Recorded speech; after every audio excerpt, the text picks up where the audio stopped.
Hello, everyone, and welcome back to D&D&D&D&D campaign number 1, Underlocks and Keys. When we last left off, the party continued their journey down into the furthest depths of the Underdark, scouring the darkness below the world in search of a starship that can take them to the Boomerganger's base on the moon, or, if necessary, act as a defendable position against their onslaught should they come to you first. Making their way down, you passed through the Underdark trade city that separates the first and second layer of the Underdark, and passed further down than most mortals have ever gone. Passing through the high-tech dwarven city from the First Age, you passed through the Nexus infected lands, and after attempting to acquire some of the patient zero for yourself, moved on further into the darkness. As Tingwin leads you down a tunnel and further, and yet further down, down, down underground. Well done on the rhyme. Oh, thank you.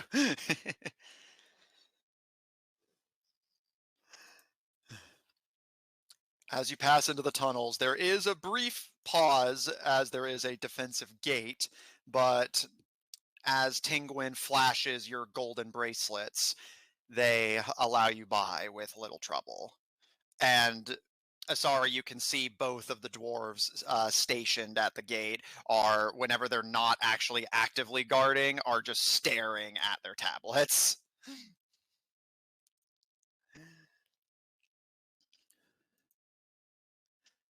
As you make your way down into the darkness, Tingwin kind of looks over his shoulder as you head past the gate. All right, my friends, this is the last leg of it. We should arrive by nightfall. Well, for whatever passes for it down here. Stay on guard. Very few have made it down here, and fewer still have lived to tell the tale.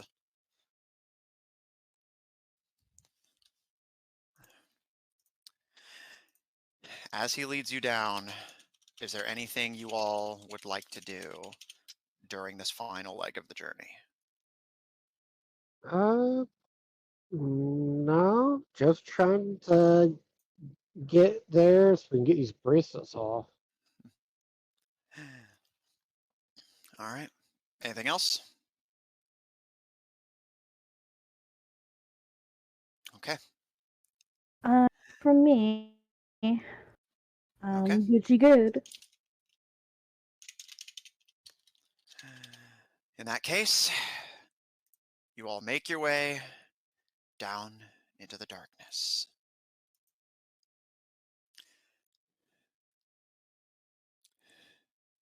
As you travel,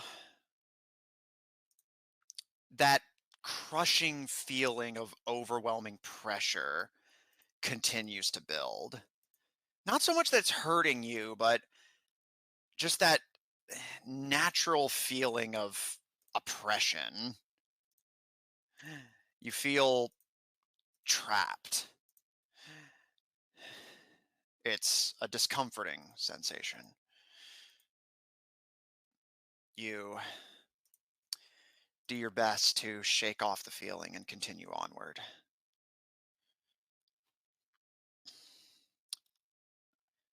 Eventually, after you've been traveling for a few hours, Tingwin turns to all of you, still just in the maze of tunnels of the Underdark, but gives you all a kind of sympathetic smile through the darkness and gestures for you to step forward. Come. We should be far enough now. Let's get those off. Yeah, I'll definitely take it off at that point. Like, okay, don't have to tell me twice. Tingwin will assist you all in removing your shackles. And While he does collect them, he simply stows them away for future use, presumably. Now, I don't suppose any of you have any way of shaking off scrying.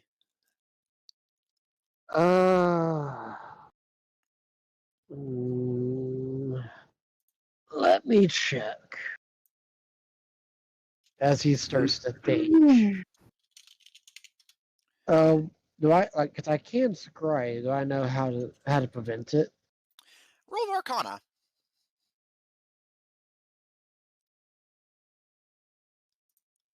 Mm, 15. Okay. To your knowledge, there are many ways to prevent scrying. There are, of course, magic items that make one naturally immune to it, and there are magics that make one able to hide from it. But those magics are relatively tricky to learn. Typically, they're a somewhat specialist discipline. Okay. But you So do know such spells exist. I'm guessing dispel magic around us wouldn't work. With your Arcana check, you would know it would disable temporary scrying, but you would have to know exactly where the sensor is. And with that Arcana check, I'll say you would know, especially since you know how to scry, that that would be you couldn't see.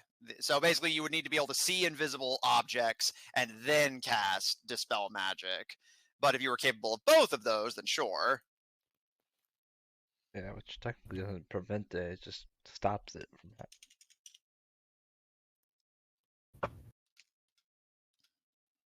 Oh, no. He doesn't have anything to prevent it. Okay. He's got lots of magic, but not anything to help with that one. Okay. Who do you think is can't really- scrying us? Yeah, we really don't have. I mean, is there anything down here that can help us? Like, I know they sell like medallions and stuff. Perhaps they would be pricey, and I'm not certain the dwarves would have them. I haven't got any money. So it would do us no good. And he looks to you, Greylog, with a somewhat serious expression. Like I told you, the noble families of Osteliant have long had their eye on this vessel, and while they pretend to be disinterested, most of them maintain active scries on the area. And if they are going to be watching us, it's very possible that they might give that information away to our enemies. So, Well, we were already prepared for the Boomergangers to know that we were here anyways. then all is well. Yeah. Because our thought was that if they're focused on us, they won't be focused on our loved ones. Oui. Very well. So let's move on. And he looks to you, Asari, with a small smile. You may like what you're about to see, Doctor. Oh? You said you wish to see one of those portals back in the Dactyloid City functional, oui? I mean, I think both and Anna would really love that, right, Anna? Yeah, absolutely. This is first stage tech. This is beyond archaeology. This is mythology. Yeah, like nobody's even like this is insane to me. Well, then prepare to go where no archaeologist has gone before. Let us hope you make it back to your university and are able to tell the tale. Any final business before you find your destination? No. Well, I guess he does have one question. When we get there, Hmm? is anyone going to possibly, try to stop us from taking the ship? Are we going to have to fight anyone? The Ostiliantine nobles will be watching us. If they want to stop us, then they will have to make the same trip we did. If we work fast, then we do not have to worry about them. It is more what is on the other side of the doorways that concerns me. That's fair. I'm kind of afraid to ask. Well, that is good, because I would be unable to answer. I've explored many parts of this world, Dr. Ku, and other worlds are sadly beyond me. I do not wish to risk not being able to find a way back. Less and less of these doorways open up as the ages progress. I imagine soon none of them will be functional. Well, let's just hope my magic is strong enough to figure it out. Oui.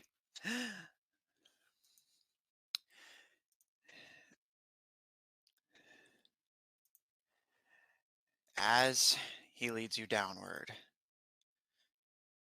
the tunnel around you begins to widen.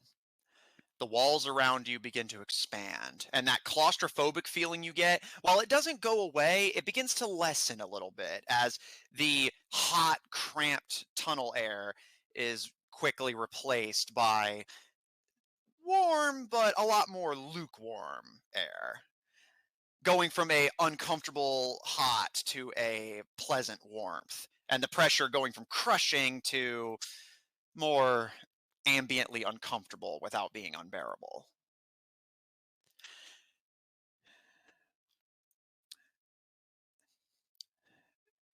And Greylog, you notice the cavern ceiling is beginning to shoot upwards too.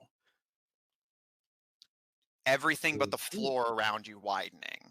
But given your perspective, it's very possible you're just going further down and the ceiling is staying static. Underground, it's hard to have a good sense of direction.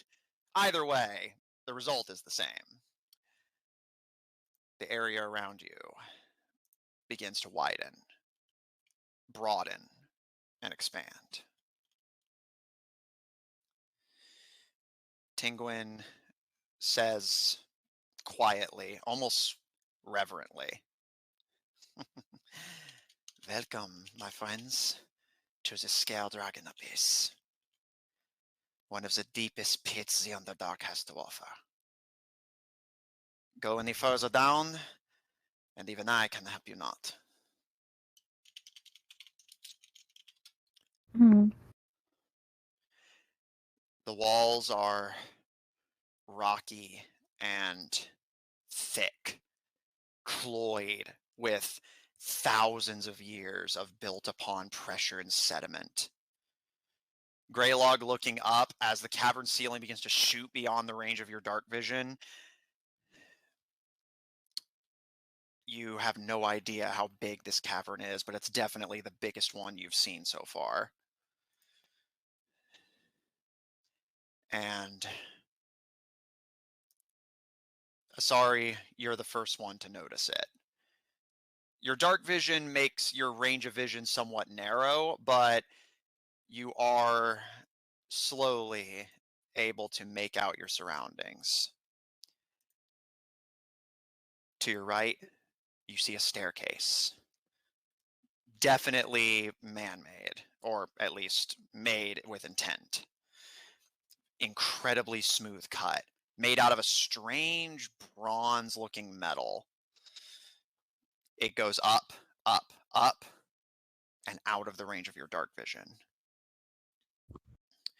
Everything you can make out is massive, and you're genuinely unable to cope with the scale of it. You feel like an insect that's wandered into a world of giants. Alfred, As you pass that staircase, you see another object not too far from it, kind of running perpendicular to it at a 90-degree angle.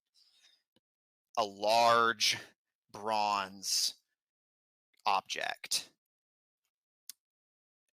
While you can't make out its full size, you can make out that it has the same overall shape and structure of those portal doorways you saw. But this one is massive. The last ones were just big enough to support a small cavern. This one, none of you can actually register its full size. And Greylog, given your experience with somewhat mind-affecting things, you find yourself almost grateful that the darkness is shielding you from all of this. You don't know how big this cavern is, what all is down here, if your mind is ready to take it in. Tingwin steps on the stairs and gives a smile and a somewhat cocky pose as he puts his elbow on his knee. Welcome to the abyss. Oh my god. Do not worry. The dragon that was down here is long dead. Are you sure about that? Positive. Positive. He hops off of the stairs and begins to trek deeper. This place is large but linear. You should not get lost, but I do not suggest wandering too deep. I'm gonna take a second to sketch this in my archaeology notebook. I'm also curious, did he find a body of the dragon and that's how he knows for sure that it's dead? Do you want to ask him? Yes. Hmm? Did you happen to find the body of the dragon to be sure that it was dead? Cannot say I did, but I heard the stories. We called it the Scale Dragon Abyss because the dragon was sapphire. And, well, nobody knows exactly what killed it. All anyone knows is that as the Osteliantine nobles were watching this area through the sensors, one day the dragon was alive, the next day not so much. And that is when we knew it was safe to return. But so far, none have taken the chance. This technology is beyond the people of this age. It does us no good. But the nobility of Ostelion still considers it ours. We did build it, after all. And he knocks against the staircase. What is this material? I've heard in stories they call it orichalcum. Have I heard of that before? Roll history. My I wonder who has more history, the archaeologist or the know-it-all. Let's see. 1 second. I'm pulling up my D&D Beyond sheet. No worries. While you're doing that, Alfred, Greylog, anything from you? Natural 20 on my gesture dice! So that's a 50, baby! Alright. Not too much. I guess mostly looking to see if maybe he can see the remains of the dragon as we're in the area. I need to text gnomes. Roll investigation. Actually, both Lucian and Asari are equal in history. Ooh. That's a natural 20 as well. So let's see. Nice! Is it a negative or is there actually a plus? Nope, it's a negative. So 19. Okay. That's still natural. Alright. Alfred, what are you doing? Asari is staying at the staircase. Greylog and Tingwin are heading deeper in to find the remains of the dragon. What are you doing?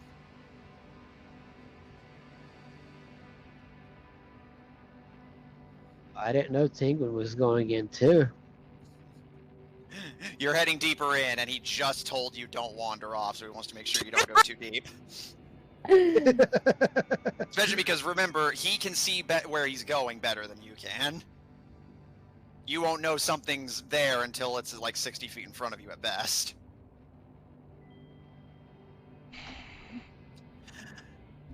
But yeah, anything from you, Alfred? How far away are we from this or from this thing? Follow, just down this way. I was more looking for a more precise time. This staircase is one of many. Back in the glory days of the Empire, this was a port.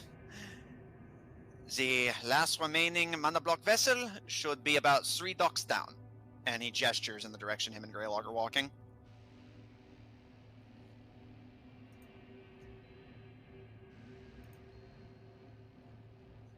All right. Feel free to take a look. Just be cautious with what you touch.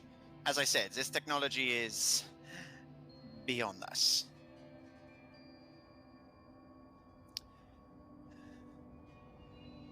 Sorry. God, I want to touch everything.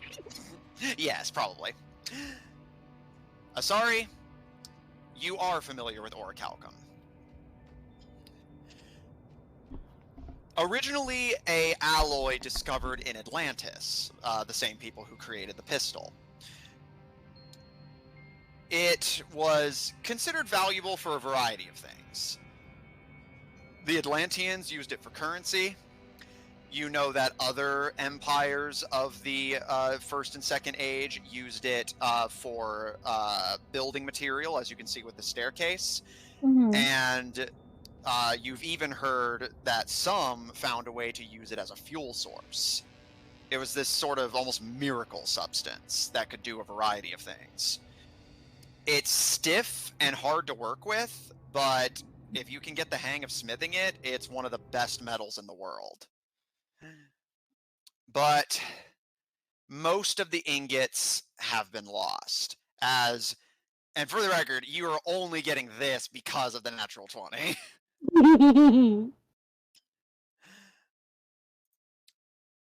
There is stories, or rather myths, associated with orichalcum. According to legend, the Atlantean Empire's decline and eventual destruction was at least indirectly caused by orichalcum. You see, back in those days, all that was known is that it was valuable and could be used for a variety of useful things. What they didn't know were the side effects. Orichalcum gives off an incredibly powerful arcane energy, hence it being useful as a fuel source. As a result, it is incredibly draining to the mortal body to be around. According to legend, the Atlanteans who were using it to construct great defensive walls and weapons slowly went mad as the energy the orichalcum gave off damaged their bodies and minds, degrading them to the point of mania. They call that the Dark Age of Atlantis, and afterwards they made a valiant attempt to purge the metal from their civilization. But bear in mind, they had strip mined the material out of the ground.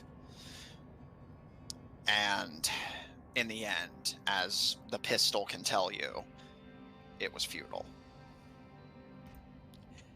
Just being near the substance can suffocate you and drive you mad. Ooh. You guys might not want to breathe in too deep. I'm busy hyperventilating. Why? Don't do that. It could literally drive you crazy. Yeah? Yeah. Is that what that is? Yeah. Maybe.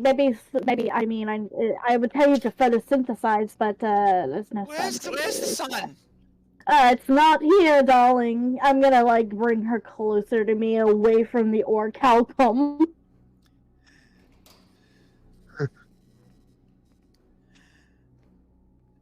Greylog, Alfred.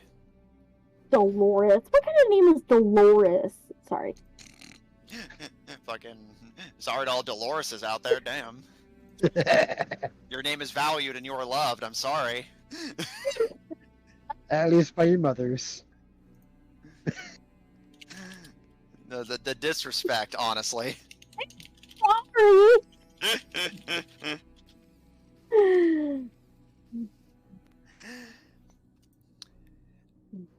As you make your way deeper in. Alfred, do you have dark vision? I am but a human to know. Okay. Alfred, you can't see where you're going, but Tingwin does, to his credit, make an effort to kind of like grab your arm and lead you so that you don't get lost. Greylog, with your dark vision, you're able to see you pass by more of these staircases. 2, 3. When he gets to the third one, he pauses and gives you a whistle, Alfred, to get you to stop. Also, I think Asari's the only one who has dark vision. Greylog, do you have dark vision? I thought Changelings did, but maybe I'm No, wrong. he has blind sight from his class, I think. Oh, that must have been what I was thinking of. Yeah, I do have some blind sight, but no dark vision. Alright, so yeah, you're still seeing the things I mentioned, but yeah, I forgot you don't have dark vision. I'm so used to everyone having dark vision that I've just started assuming it. Yeah. No, I'm not an elf this time. Yeah, fair. Alright. I will light a torch, Alright. since we're supposed to be the only ones here. And Greylog, Supposedly. as you light the torch, Tingwin takes a step back, and all three of you see Asari in the distance, about you'd guesstimate like it's far in. You see the torchlight in the distance of your companions, and Greylog and Alfred, the first thing you see is a massive dragon skull. Oh, Nice. Ooh. my.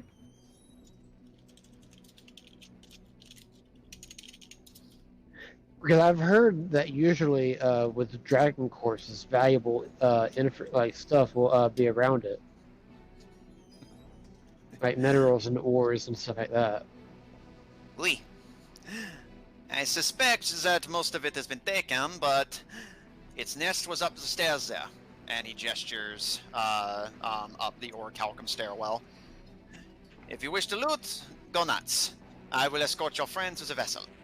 I mean, I'm more curious than wanting to loot. we really need money right now, honey. I have got nothing. I don't know what happened. Fair enough. You want to go with me, Asari? I would rather go to the vessel, to be quite honest with you, but Archaeology of the find. Nobody's ever really found dragon bones and stuff before, as far as I'm aware. I kind of look over to Anna. What do you think? I mean, it's a bit hot right now. Well, we're gonna be here a while. We can always do both. Yeah, I mean, a whole dragon horde? Really? Come on. She gives you a smile. Race you to the top? Oh, absolutely. She gives you a smile and starts running. I'll run after her. I'm gonna already be running. I'm gonna see if I can't beat him to the top.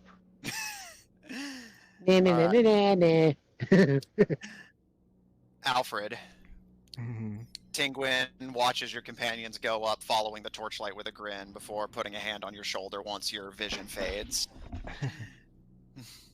Do you wish to join them, mon ami? Or shall we find what you're looking for?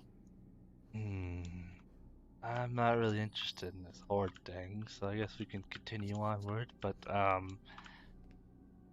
would like to bring upon my little friend, my Paragon, By all means.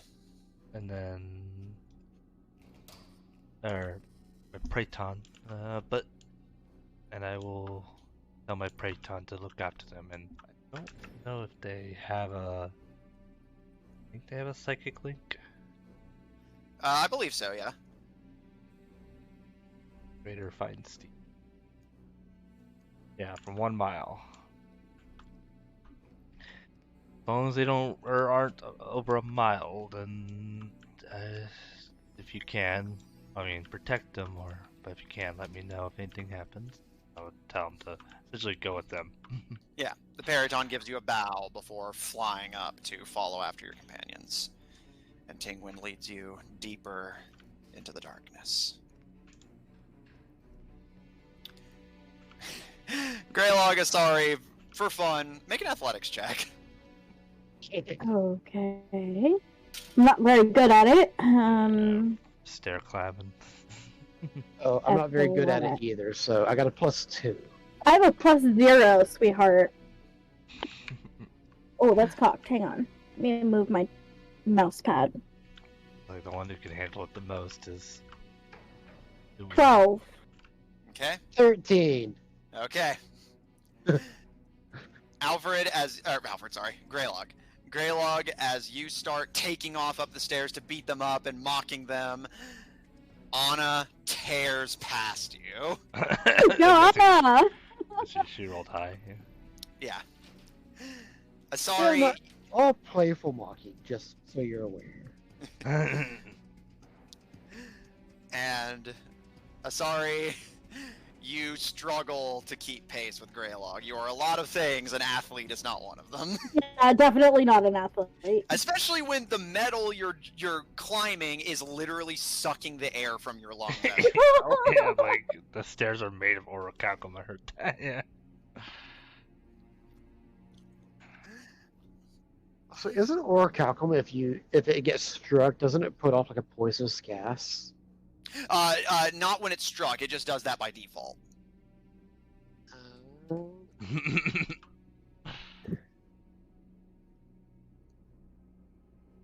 Interesting. It's saying that because when you struck it, it exploded, right? I thought it exploded when you hit. Yeah, no, and it's because it's a superconductor. So it's not that it's poisonous. It's that it basically displaces oxygen because of how much energy it gives off. And whenever you hit it with plasma, it conducts that plasma essentially infinitely until it explodes.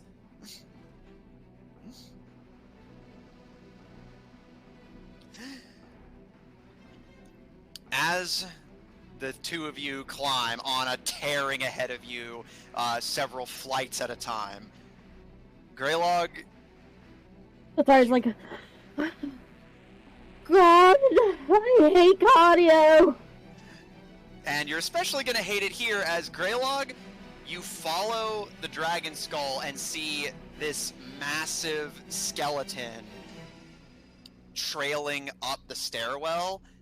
But as you kind of keep in mind your relative location, this is over a half mile of stairs just going up. I'm not even gonna make it up the stairs at this point. Oh That's how the dragon died. no! It was the orichalcum that did it. Yep.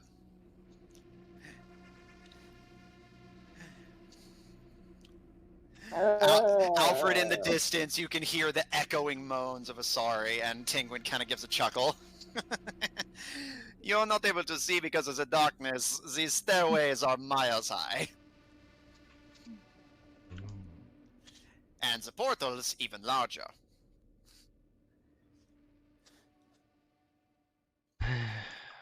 Well, I guess while they're doing that, then we can head off to the ship.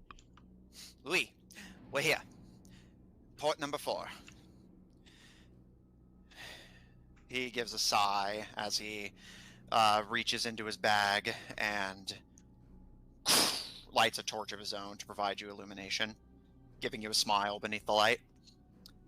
I thought he said port number 3. No, you're at port number 3.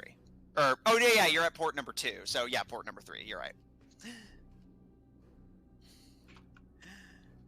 Although technically, for reasons you're about to see, either would be applicable. That's a big ship, isn't it? Yeah, pretty big. Remember, the portals that these things were meant to fly through are miles in diameter.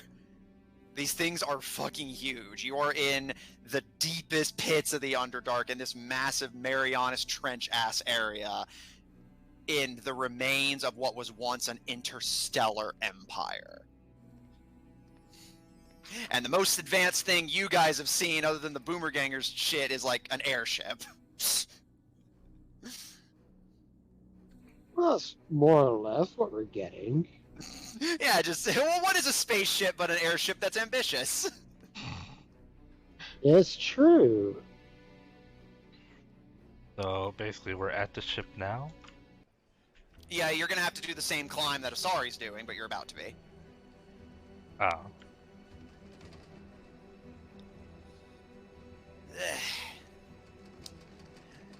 Back in the days of the Empire, they called this thing MMB 151.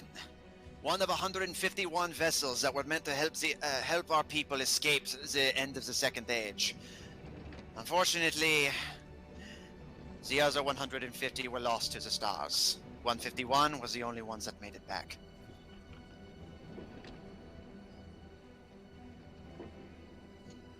And do you know how to get it operational? Considering you know so much about it. I know what I've read about in books, mon ami. I already warned you, I am not familiar with operating vessels like this. The art of it was lost. But I must thank you. This is beautiful for me. This is the birthplace of my people. And while he may not want to admit it, the birthplace of the Vabans as well.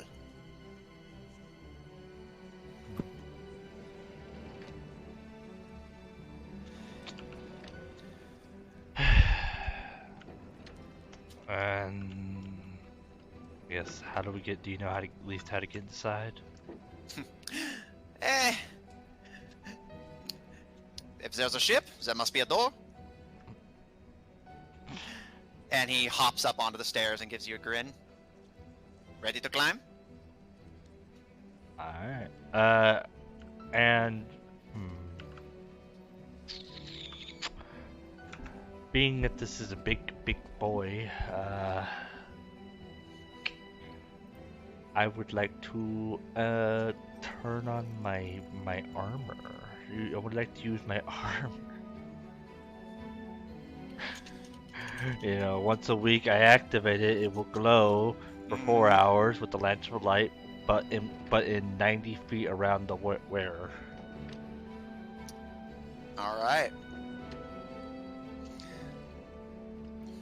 And I guess it's a good thing that the party has someone who can read all writing.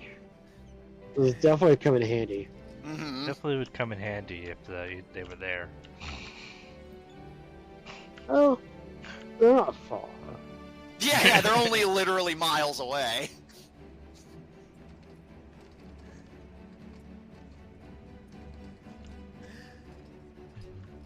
Alright, As you all ascend, you see the dragon's bones are kind of scattered along the length of the staircase that Asari and Greylog you're climbing. Anna has already raced far ahead of you and out of sight. But eventually, after again a over half-mile climb upstairs, you reach what you suspect to be the top. The staircase tapers off, and you hear clinking beneath your feet as Greylog, looking down, you can see several coins sticking to your boots. Weird. It's not stealing if they just kind of, appear in my pocket or... Well, it's not stealing. Nobody owns it anymore. It's just reclaiming. Sorry, Greylog, look at all this stuff! I'm going to look around. What all do I see? Greylog, as you and Asari reach the top, you're at this large, flat platform supported on a thick column of orichalcum. The sapphire dragon's tail, or what remains of it, is loosely wrapped around it. And you can see, caught in that wrapping, Anna is digging through a massive pile of gold coins and several unique-looking treasures. Ooh. Oh my god. This is gonna be... I don't even know what half of this does! I don't even know who made most of it! Honestly, we can just take a look at it later. Just get what we can. Do the two of you wish to loot? Yeah. Yes. What kind of question is that? Alright. So, this horde is divided up between 3 sections. I will let each of you, or rather, I will let both of you lay claim to one of them for this round of looting, just to make it fair. Is Anna taking a section? Yes, but she will share it with the group, obviously. Oh yeah. She just basically wants to study whatever you don't take. Yeah. You can see coins, treasures, and the one Anna seems to be the most immediately interested in, old first age technology. Ooh. This is gonna be hard because I need money. I'll take Greylog? the treasures. Alright, Greylog's taking the treasure hoard. That okay with you, sorry? Yeah, that's fine. Because he Okay. doesn't really care about the money. And the technology is not his thing. So, Greylog, I will private message you what you find. well, my inner child is so happy. Damn, I need to separate this into multiple messages. I can't fit it in a single post. Oh no! I will share with the party, don't you worry. After he gets first dibs. And Okay. even then, there'll still be more that he could possibly use. There you go. That's everything you find. Holy shit! Yeah, I was like, you say that, I don't... Paul's not really the magic item person now. If it was... So you said the money, it's either gonna be the coins or... Coins or technology. That's not fair. Well, you could always ask Anna to go Yeah, I was gonna say, you half-half. can ask Anna for whatever she finds. It's just basically since there's 2 of you, and both of you wanted to loot, that I had to find a way to make it fair. Yeah, okay, I'll go for the coin. Alright. Sorry, you may add 20,000 gold coins Holy, to your inventory. 20,000? Yes. Okay. This dragon was old and had built up a massive horde, as Greylog can attest. I was like, I say that, but again, isn't like a tablet 50,000? Yeah. Yep. I was Yeah, thinking, oh man, I could buy myself something. She's halfway there. Anna, for her part, is cheering as she looks over all of the different technological artifacts. What is this made out of? What does this even do? I want to push the button so badly. I want to help her so bad.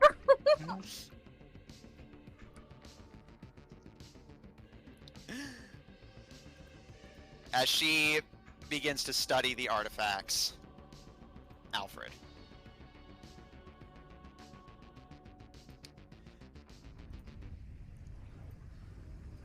You're led to the top.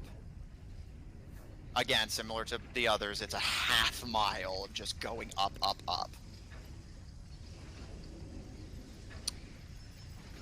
But you reach the top, and the flat plateauing platform of Orichalcum stretches before you. Alright. It should be between the third and fourth port. There you are.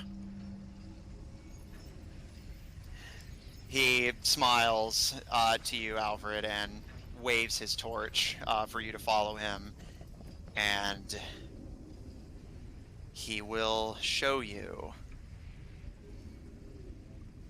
the monoblock vessel. Before you, illuminated only by the flickering torchlight. Wait, what about my armor? Oh yeah, your armor's glowing. And what's the range on its glow? 900 feet. All right, so cool. You can actually, let me actually check. You Is it should actually be able to 900 see or all of them. 90? Oh, 900. 900 seems a lot. It's a first edition item. Yeah, the Oh, armor. shit. As I got Yeah, from as the.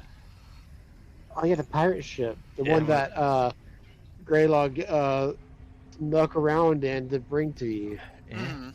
So in that case, even better. Alfred, with your armor's illumination, you can hear this low chanting in your head as your armor begins to glow, and Tingwin kind of gives a smirk and douses his torch and bows, as your glow is actually enough to illuminate the entire ship. Yeah. You see, and Asari and Greylog, because this is like the only light source down here, you're able to see this as well, just from a distance. You see Alfred and Tingwin standing in front of a massive ship, but it doesn't look like any ship you've seen before.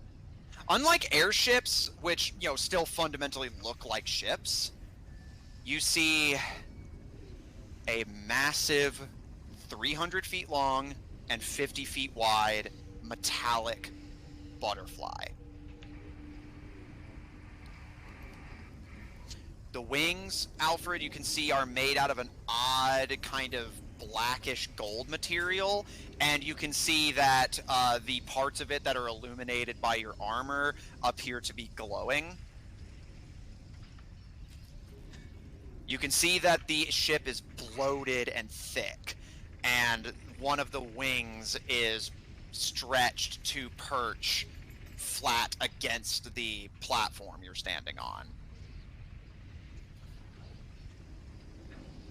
This isn't a ship, it's a citadel. You can't even imagine this thing moving. You can see it's supported by a massive pillar that kind of hooks to it and holds it in the air as its wings stretch and flutter flat against the ground. Tingwin kind of takes an experimental step on one of the wings, and seeing that nothing happens gives you a smile. After you? I mean, honestly, it looks too big to be a ship, but I mean, I promise, this is a real deal. oh, you say after me, but where exactly am I going in this? That is a fair question. Shall we look for a door? Yes, we shall. I, for one, am excited. Come, come. Sorry, Greylog. As you gather all of your loot, is there anything else you wish to do? Does any of this seem magical? Or is it just fancy stuff? Roll Arcana. Because it seemed like some of them could be magical, it's just hard to tell. He has no fucking idea. It's a 0. It's a natural 1. A good chunk of these are probably magical.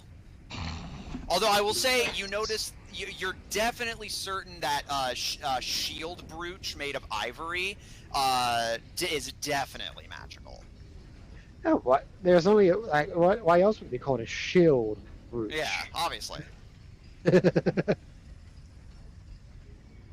He's gonna pin the fanciest one of those shield brooches to his chest. Yeah, I'm gonna use this later. What does it do? No idea yet, but I'm gonna figure it out. Oh yeah, I've got a lot of experimenting to do. As you can see, she's stuffing all of the tech she's finding into her backpack. Man, we are going to be completely awesome with this stuff. Oh, I'll bet. The Boomagangers won't know what hit them. Speaking of, should we regroup with Al? Yeah, probably should. I'm not looking forward to taking those stairs again. Well, it's always easier to Is there go like down a than up. banister? Is there like a banister that we could slide down? not quite a banister, but there is a smooth kind of rail section. I'm sliding it down it. Make an athletics or an acrobatics check, your call. Okay. Watch her fall off and Yeah, because die. bear in mind, if you fall, that is a half-mile drop. Oh on well, solid I'm already committed. I'm already She does committed. have wings at least. Said True. athletics or acrobatics. I'm gonna take acrobatics since I have a +2. By all means. Ooh. You know what? I'm going to join her because I don't want to walk. Roll athletics or acrobatics, your call. Natural 19, so 21. Okay. Actually, Okay. one more question. With stairs, like, what is how high is each stair? Like, is it normal stairs? Yeah, just kind of average stair height. They're a little bigger than average, like basically to the point where you do have to actually you ever seen those stairs that are like you have to actually pick your legs up to climb them? It's not just like a simple hop. Yes. It's like that. So a little taller than average per step, but not to a degree you couldn't climb it reasonably. Just where it's a little bit of extra effort to go up. Yeah, he's going to join us. Sorry. All right, roll athletics or acrobatics, your call. Oh, don't fuck me now. No more natural ones. And it fell. Hey! It's a 21. All right. Sorry. Not wanting to take the stairs, you find a smooth shot of banister. Luckily, the stairs don't turn at any point. And Greylog, you see her take a seat, pop a squat, and begin to slide down into the darkness out of sight. And you, realizing the plan, quickly join her. And you both can hear Anna up at the top, "Wait for me!" Come on! The It's two of you fun! smoothly shoot down to the bottom and tumble away from the stairs unharmed. You saved yourself about a half hour. Nice. Do you wish to rejoin Alfred? Yeah. I want to go to the thing anyway. The thing. All right. We want You're to heading see to the the thing. ship. All right. Greylog Asari, following the bright light Alfred's giving off as he climbs aboard with Tingwin, you begin to approach Port 3 and start the climb. Alfred, Yes. roll investigation. Oh boy. I am, I mean, I'm not negative, at least. Gotta be positive. Yeah. I am positive I got a 7. Alfred, as you and Tingwin climb aboard the wing and begin to kind of curiously investigate the vessel, you don't see any obvious way in. Mhm. There is a upper dome at the very top, as well as one at the end of each antenna of the, because again it's shaped like a butterfly. However, I will say that even with a 7, you do see that just below those towers is what appears to be a balcony that would seemingly allow you entry, but it is there's no obvious way to get down to it from here, so you'll have to jump and hope you don't fall. Not like Alfred's got a flying steed. Well, Flying Steed was with y'all. Yeah, and still following, for the record.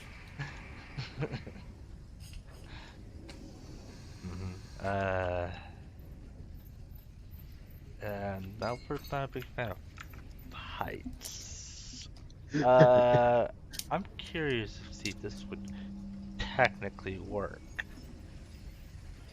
Now, Matt, I would like to, just see if I can find the front door. I'm gonna cast Locate Object and describe front door. Yeah. It says I can describe it, so. You know what?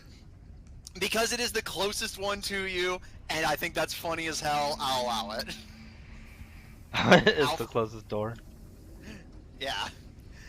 Alfred, as you attune to your magical senses, you feel kind of silly. The door is right behind you. Although to your credit, it is in a kind of divot that shoots down. So if you weren't looking down, you would have missed it. Basically, you're on like a flat part of the butterfly's neck, and then where the neck meets the central. What is the central part of a insect's body called? Is that the thorax or is that the butt? Thorax, yeah. Where the butterfly's neck meets its thorax, right in that little dip is where the front door is. You can see the doors are made out of orichalcum and appear to be some kind of slidey, like basically doors that would slide. They don't have any obvious knob or knocker, but you do see next to it a green sort of glass built into the side of the wall.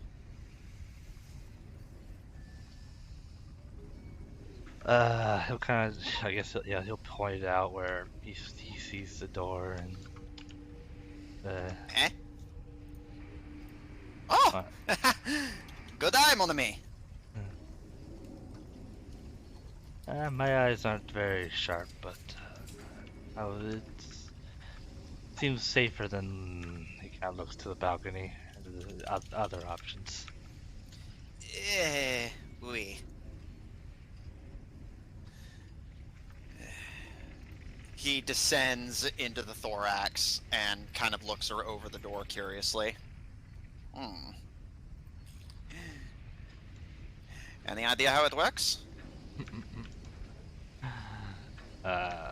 Is there any handles or anything like that? As mentioned, there's no knob or handle or knocker of any kind. It's just a flat set of orichalcum double doors with a bit of green glass next to it.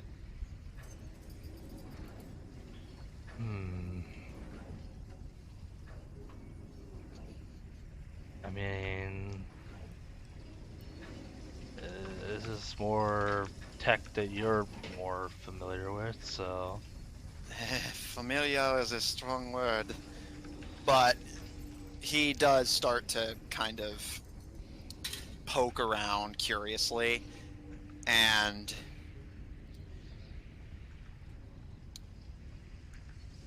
eventually his hand brushes the green glass, and you see it flash lightly. He kind of jolts in startlement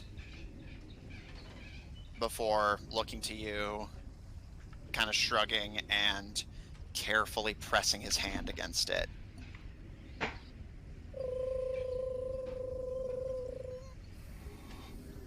Boom. It flashes green. Alfred, do you speak Primordial? No. Okay.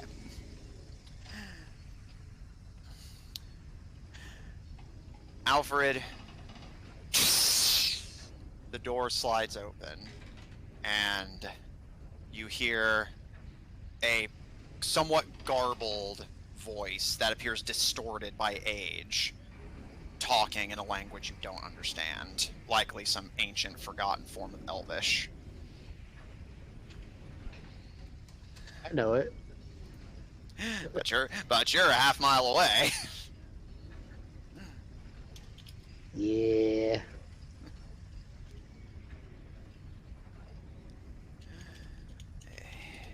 Well, this appears to be it. Shall we? Shall we wait for the others? I was going to if you didn't.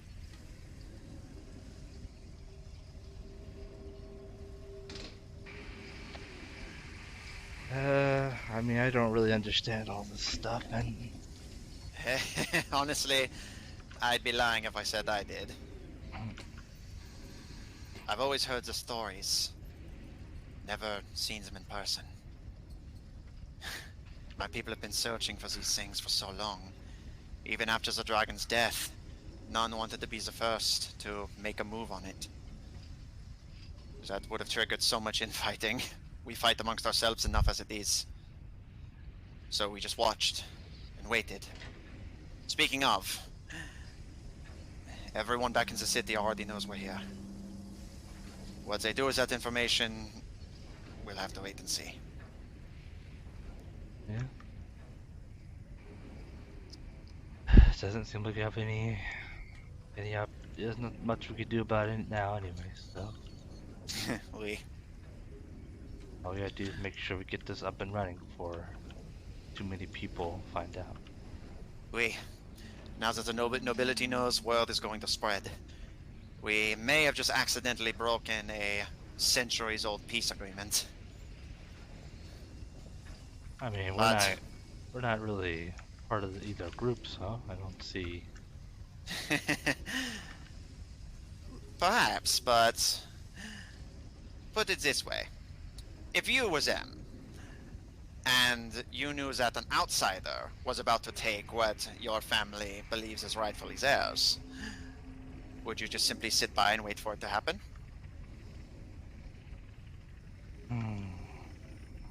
Yeah, it'd be hard to say. I mean, our people like to give and help others, so I'm not sure we even find much that's rightfully ours. That explains so much about you, my friend. He pops a squat and leans back against the thorax of the butterfly and tilts his hat down. Well, we have a while before they make it up those stairs. Make yourself comfortable. I guess I will see if I can, if my companion is within range of my telepath. What is the range of your telepathy? A mile. Then... Yes. Or actually, wait, let me double check that, just to be sure. Are they a mile from me? They're almost 2 miles from you. Okay, no. Yeah. I guess not getting anything back, I will wait for them. Alright. Alfred, you and Tingwin are waiting for about an hour. Greylog, sorry. Out of that hour, almost 45 minutes of it was just climbing. I'm also You're thinking, exhausted by the time you reach the I mean, but I'm sliding down the banister. I'm sure I'm having fun. remember, you have to go back up another flight now. Oh. But after an hour of walking and climbing, you make it to the top. You see Alfred and Tingwin sitting at the head of this massive butterfly vessel. And as you approach, Tingwin gives you a grin out of the corner of his eyes. He tilts his hat up. How nice of you to join us. How was the hold? It was fairly impressive. Barely worth it for me, but Anna's happy, so. I mean, where is Anna? She's coming, don't you worry. Tingwin kind of quirks a brow and kind of snickers to you, sorry. You are a hard woman to please. Yeah, but when you do, it's worth it. I will take your word for it. And he mimes a whip crack at you.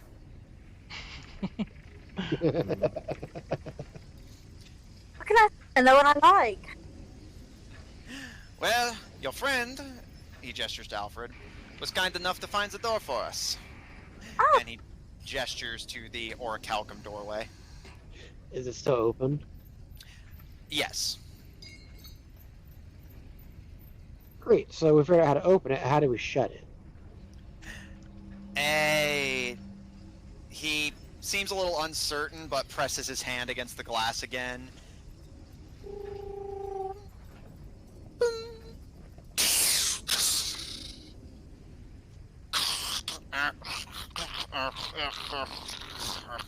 Do any of you speak Primordial?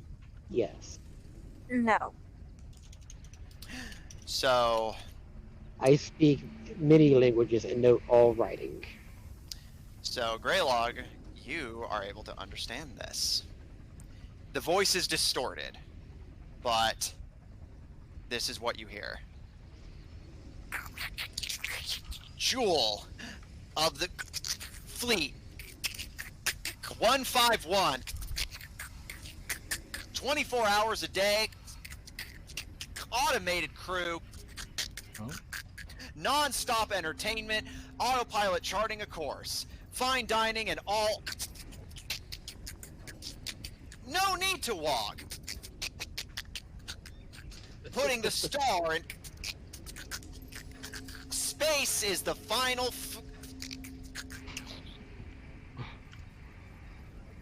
So it's a piece of work. It's a bit. I'm gonna. This I'm has gonna- been down here for literally longer than the Dark Elves have existed as a species. I was like, it's just a fixer-upper, you know. It's a bit of a fixer-upper. It's a minor thing.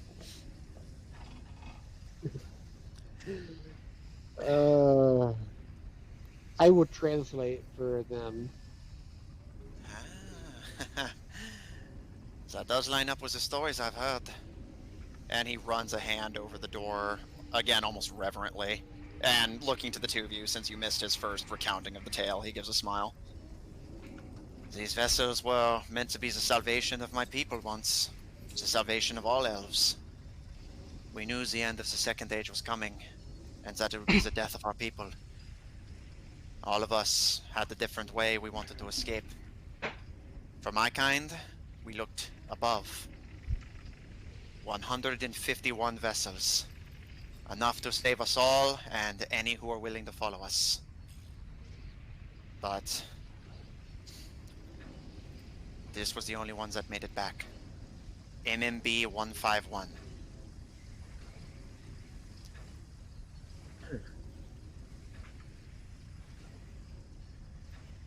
Is it made out of orichalcum as well?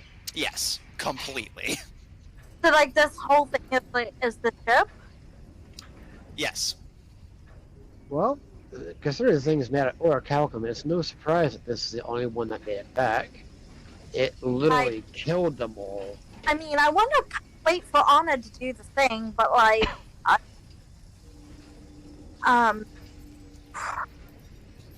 yeah, I think I'm gonna wait for Anna. Very well. Not like this thing is going anywhere, and he kind of knocks his foot against the hull. I'll look around and kind of see if can anybody read any of these things? Oh, I can read all languages. What do you want me to read? Is there a thing around here that like gives you any information? Like, can we investigate this area? You can if you wish. Sure, I'll start looking for Oh, things nice. to read. Alright. Both of you roll investigation. Mm-hmm. And a negative one. It seems like they're eager, so I'm gonna ask my companion to see if he can pick up Anna. But didn't she slide down with us? Or No. did she not She want never to said risk it? she didn't slide, so she's at least 30 minutes behind.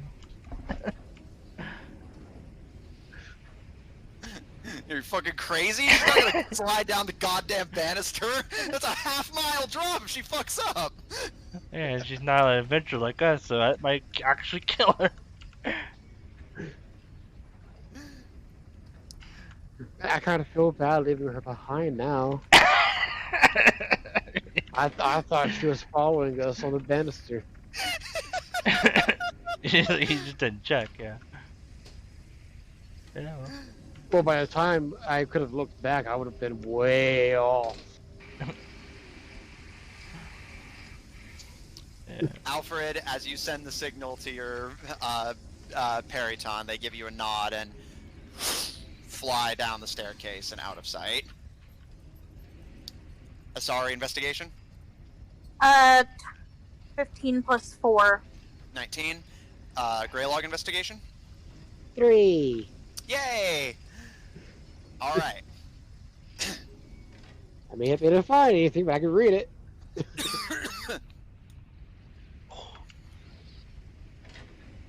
You don't see any writing, but you just kind of follow behind Asari as she looks around. You see, I will say you do see the same balcony that Alfred did, but not much else. But Asari, you see that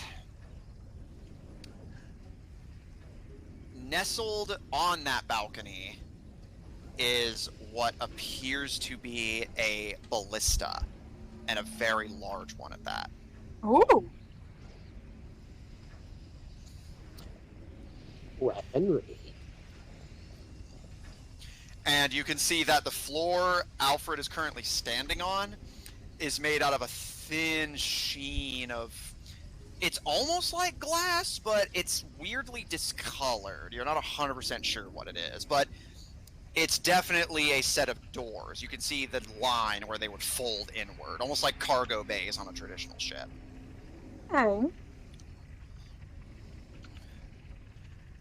You can see the dome on the highest part of the butterfly's thorax, but you cannot see beyond that unless you're willing to climb. No. Alright. I'm gonna sit down and I'm gonna look to the rest of the party. Alright, so how exactly should I word this before I cast the spell? What spell? A wish spell to fix it. Spell, you dummy!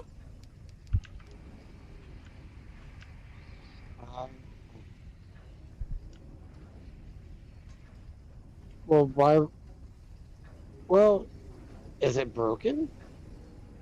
We don't know anything about it, and I mean, by the sound of it, yeah, probably. Well, if we can get inside and look around, if we can, like, it might have information on how to pilot it. I could read it. Didn't it say it was I've never automated? read a manual. I mean, it's not always clear. Yeah, that could be a bit more clear than a wish spell. Should we not try that first? Just be on the safe side?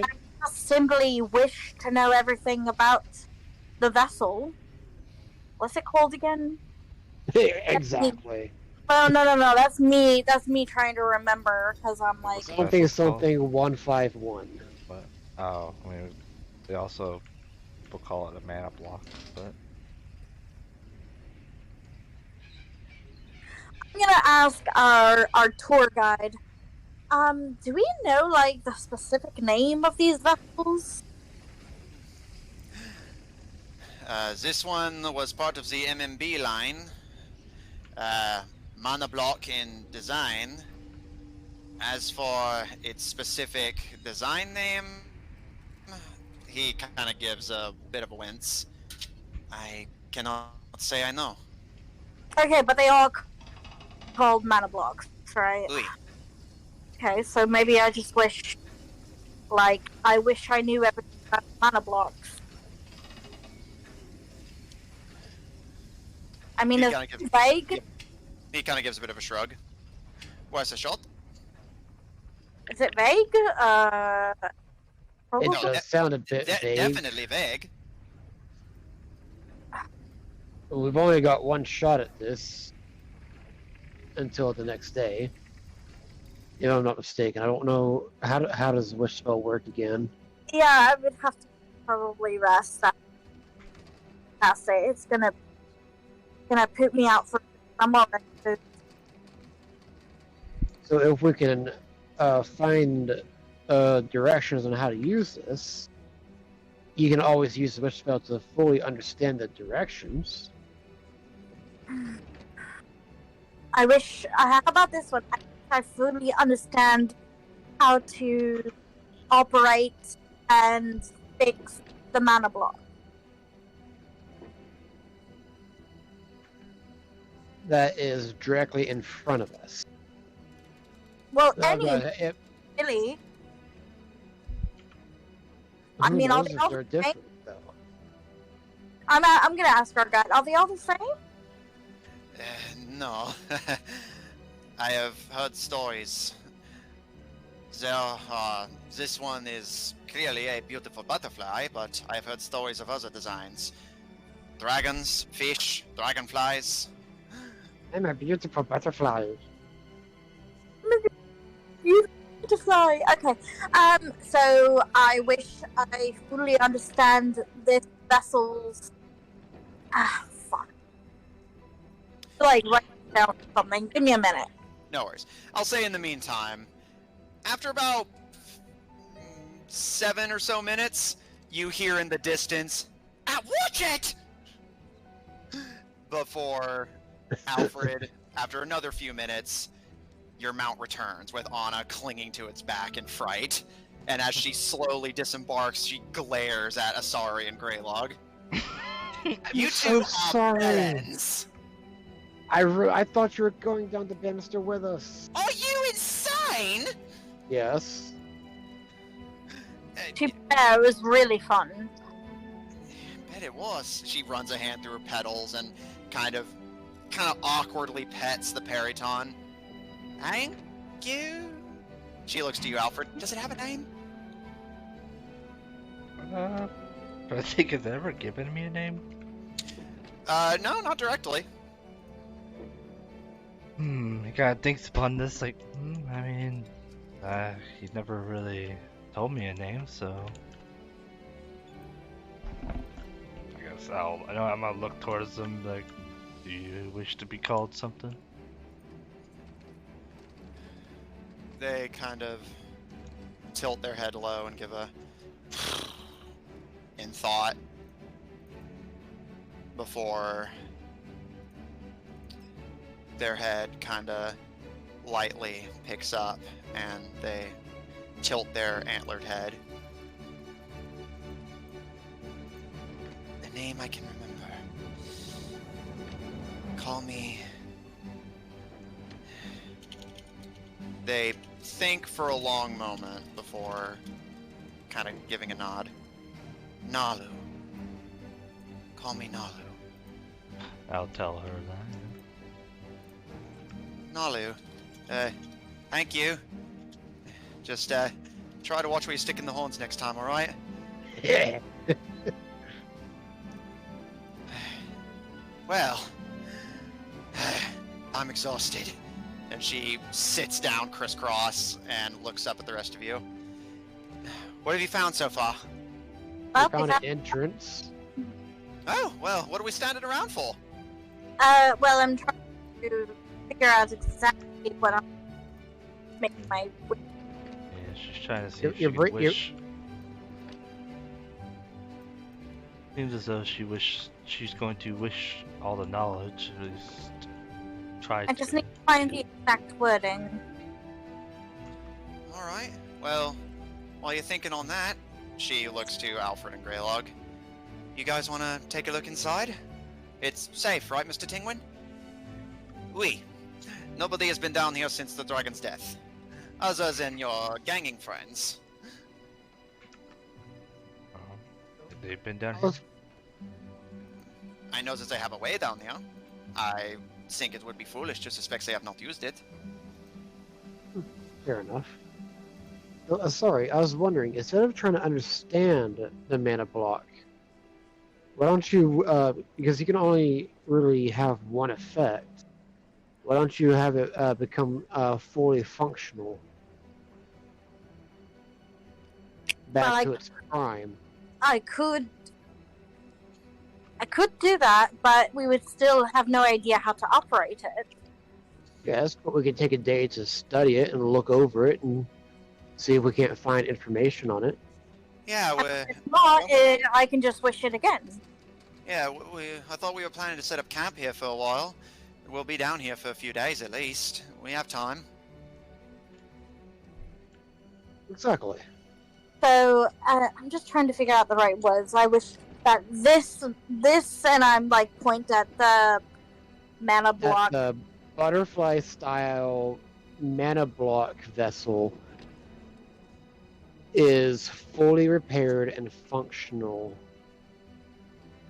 at this moment. Kind of look at the others, kind of with a wink.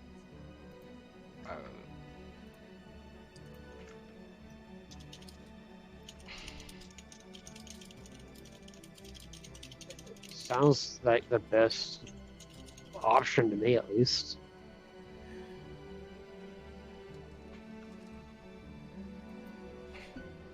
Anna gives a bit of a shrug. Your guess is as good as mine. I say give it the shot. So, to be specific, I say I wish that the butterfly mana block is fully functional at this moment. Fully functional and ready to go at this moment. I feel like that's still good, but I don't know. I'm just. we're all just guessing here. I've never done. Well, I guess maybe we shouldn't do the ready to go part. That could. Yeah.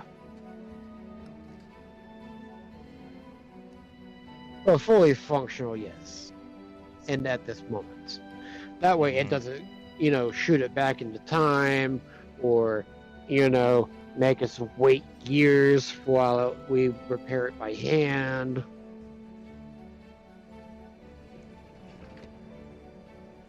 Or some crazy shit like that. Alright.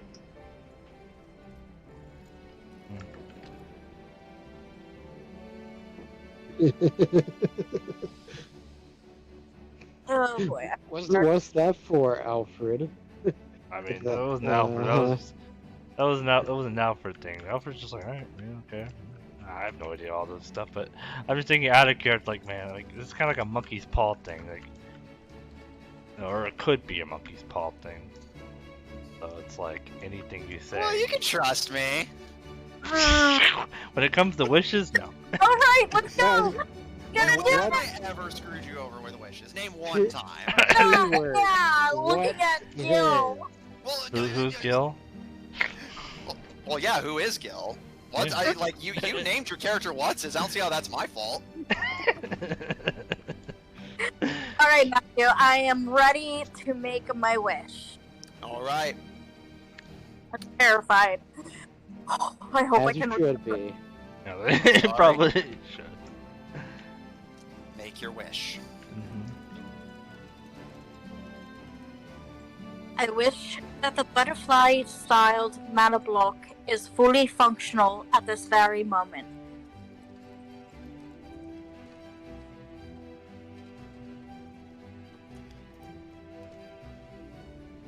Roll a d100.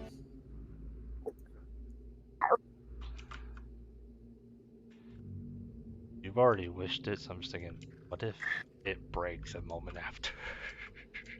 I rolled a 9. Well, is it 9 or 90? 9. Sorry.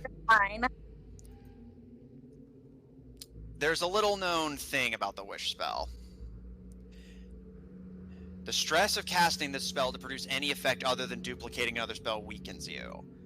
Most of the effects beyond that are focused on just casting further spells. However, a few things already also happen. Your strength drops to 3. Oh! Yeah. That is. And it will stay 3 for... Need to get out some d4s. Yeah. Got quite a few effects for negativeness. For the next 5 days, your strength score is 3. Alright, I will make a note of that. And finally, the last side effect. Mm-hmm. There is a 33% chance that you are unable to cast Wish ever again. Sorry, you hit that threshold. As you speak your wish aloud, you all watch as Asari's physique shakes Her scales darken and wither. Her muscles that she's so proud of begin to stretch and thin. And Asari, as you can feel darkness tear at your heart, you shut your eyes against the pain and see bright starlight. And you can feel something taken away from you. There's a little thing in our world, wishing stars. Beings known as celestials that can grant any wish. But each person on this world only gets one. One true good wish. And you have used yours. Your wishing star leaves you. You can never cast wish again. Greylog, Alfred, as you look to the vessel expectantly, torn between worry over your comrade and curiosity of the effect the spell will have. Asari, as you breathe in heavily as the spell finishes eating away at your body. Luckily not bringing you any physical harm, but weakening you greatly. Yeah, just like I'm like on the floor. Nothing happens.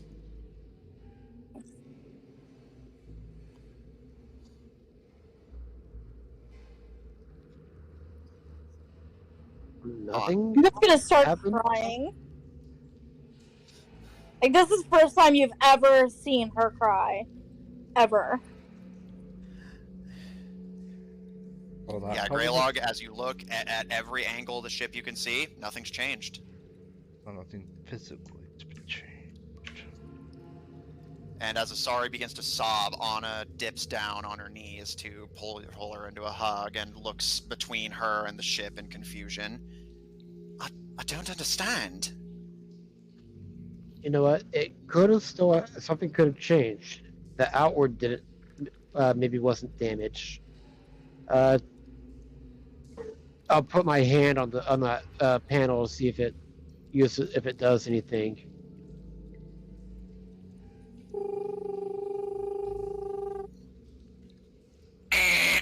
It blares red. Oh. Does it say anything? You hear that same garbled speech in Primordial. But while it's still garbled, it's different this time in what it's saying. Sorry, Captain's old. Please find your. Guide you to the bay.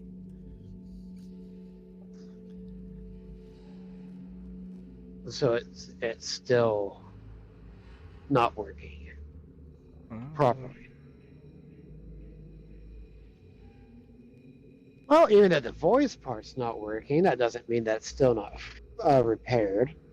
Those things are always finicky, right? Tingwin kind of gives a bit of a shrug, looking a little uncomfortable at Asari crying.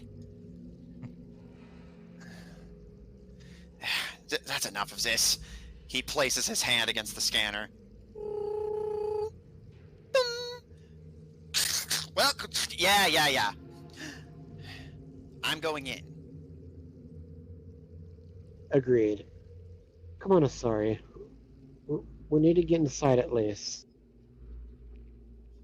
I'm gonna make a wisdom saving throw. I'll stay here with her.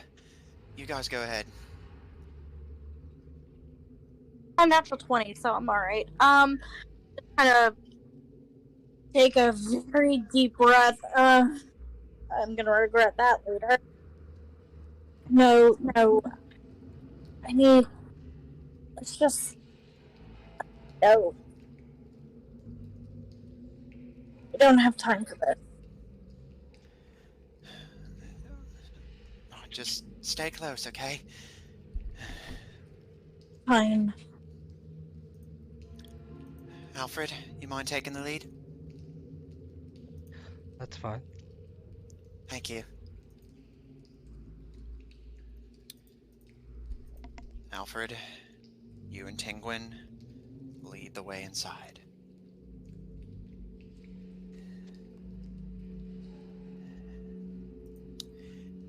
As you enter, you find yourself in a long hallway with similar doors to the one leading outside in either direction. However, these ones do not have the scanner that the one outside has. Instead, these are single doors, also made of orichalcum. They are single doors, but do not appear to have any mechanism of any kind. Stretching ahead of you about 50 feet ahead, you can see two sets of stairs, one going up, one going down. And in total, there appears to be 9 doors down this hall. 10 if you count the door you just came through. And now that you're seeing the inside of the ship, you notice something new. While the doors are still made out of orichalcum and the outer shell is, the interior, at least the walls, appear to be made of a different material. You see this odd crystalline-like material with this like honeycomb-esque shape to it. You can see pieces of it are thin or cracked in places.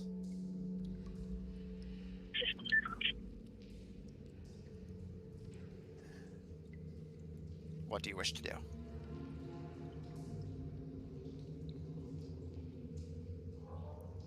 So it did do nothing. We don't know that yet. Oh, come on, Honest. Look at it. It's thousands of years old. Of course there's going to be some dust and wear and tear. Doesn't mean it can't work. I've seen ships make do with less. Remember how bad the breaker looked when we first started using it? Till Alfred fixed it up, it was a mess. It still is. Don't let them know I said that, though. You jerkwad. Which way do we go?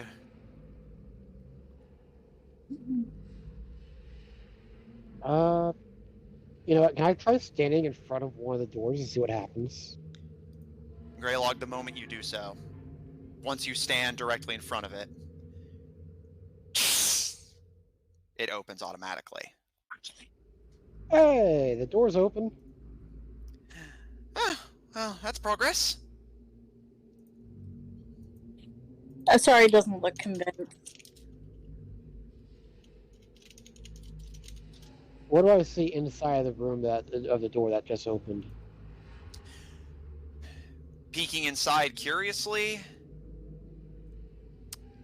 it appears to be a bedroom.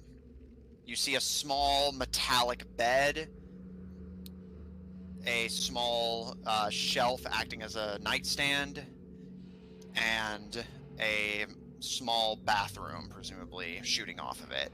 It's a very, very small room, like 10 by 15, but it has the bare necessities and little else. Yeah, still seems pretty nice to me. Must be cruise quarters. The recording said it didn't even need a crew. It could be self-operated. I would not buy too easily into that. That voice sounds like it has something to tell. Yeah, it's possible. But who knows? Which way should we go? Are there any maps and stuff on the wall? Not that you can see. At least not here. Okay, if I had to guess, which way would I have to go to get to the head of the butterfly? Given its positioning, you would have to go downstairs, as it's a bit lower than the thorax. I think we should check the head of the butterfly as far as how to pilot it, and if there's a pilot area, it might tell us where to, you know, how to pilot it. Does that stand to reason? Barry gives a shrug. So, if I had to guess, it'd be downstairs at least. Leads away. I will, to the best of his knowledge, lead us towards the head of the butterfly. All right. Alfred, do you follow? Yep. Okay. You all make your way past... Oh, sorry, getting another call. There we go. You all make your way past the various doorways and past the staircase going upwards and descend downstairs. You find yourself in a similar hallway, seemingly just matching the previous pattern. However, this time at the end of it, you see a staircase going further down and a doorway. One of the singular ones, but a doorway nonetheless. This one having one of the pads next to it. Can I get one of our elf friends to put their hand on the door? Lee. He approaches the end of the hall and places his hand upon it.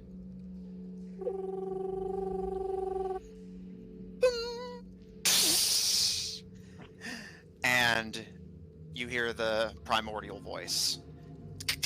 Welcome, Gunner A. Ooh. So apparently this is the Gunner's Bay. Oh, exactly what we were looking for. Well, one of the things we were looking for. Aye, one of the things. Sorry, I get excited when I find new ways to blow things up. It could be fun. It'll at And least he- give us a way to find out if it's functional or not. Wee wee! And he slides enthusiastically out to the bay. With a Greylog hot on his heels. You see, you're on a balcony very similar to the one you saw up front. This one's just a little bit more elevated. Instead of, however, of ballista on it, you see two massive catapults.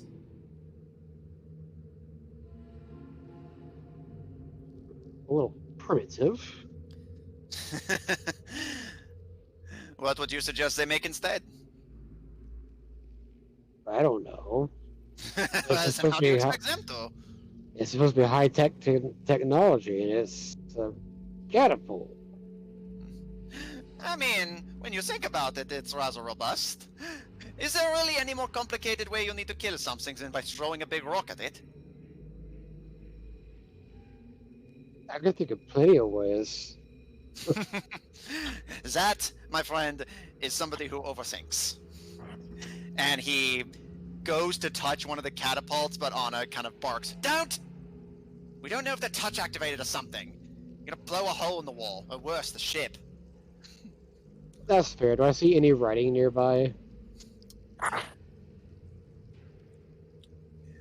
You do see writing on the interior doorway that you would cross through, but you can easily just pass back. Again, it won't close until you tell it to. Glancing, it's in primordial written gunnery platform. I find it interesting that these are catapults and it says gunnery. I think there might be more to them than meets the eye. We are, how you say, in over our heads. Exactly where I like to be. Fair enough. Can't say I disagree. This is fascinating. This structure, this material, these weapons. I could spend the rest of my tutelage studying this. just this ship alone. And you say there used to be a fleet of these things? Oui. 151 was the most magnificent of the lot, but 150 others, and that was just of this class. According to legend, there used to be entire armadas of similar vessels, taking all forms of shapes. The stars were a part of us.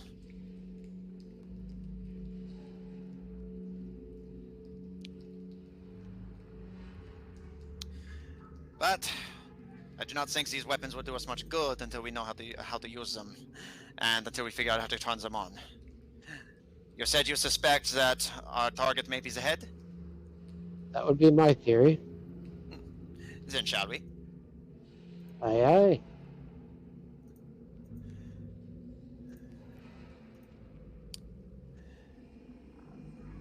As you turn and head back, do you head downstairs? Yeah, I keep heading towards wherever I think it might be. Okay. Which, yeah, the only real frame of reference you have is just lower. Yeah. And indeed, making your way lower, you all find yourselves heading downstairs into a kind of odd-looking room. It's surrounded on all sides by that green glassy material. The whole room smells stagnant. This kind of dusty smell in the air. You can see various machines and items serving gods only know what purpose.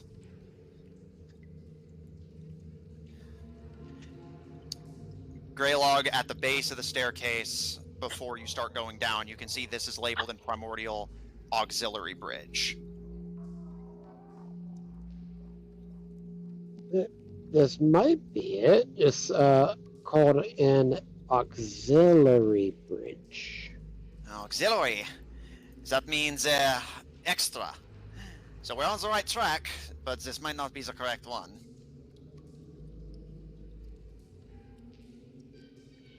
Only one way to find out.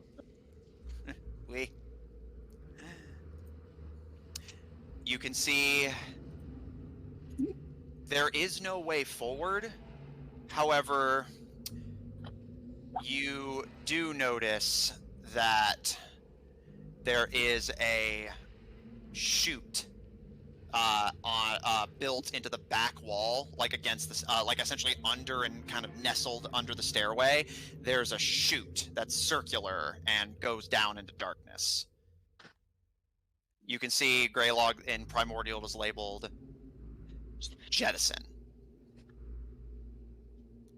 So this one's named Jettison. Is there a second one? That appears to be it.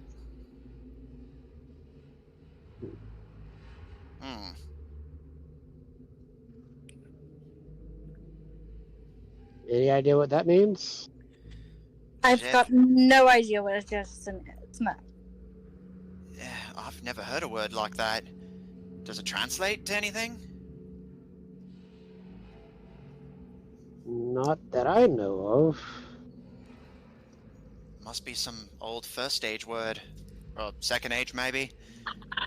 No idea what it means. Where's a dwarf when you want one? Oh! Here's an idea. You got your tablet on you still, right? Oui? Why don't you look it up? Yeah! Does it got like a translate feature? Or if maybe there's a map on giving directions. I almost forgot about it. And we could even ask Nexus. Oh, I feel better now. Tingwin kind of smirks at you a little bit, but does give a nod. Ah, you're onto it. And he pulls the tablet from his cloak and begins to tap on it. Let us see here. If you type in 151 model, it's in their system. They should know exactly which one it is. This is of Elvish make, not Dwarvish. I doubt they have the blueprints. But dwarves were among those that we allowed on them. Let me try something. He types away for a moment.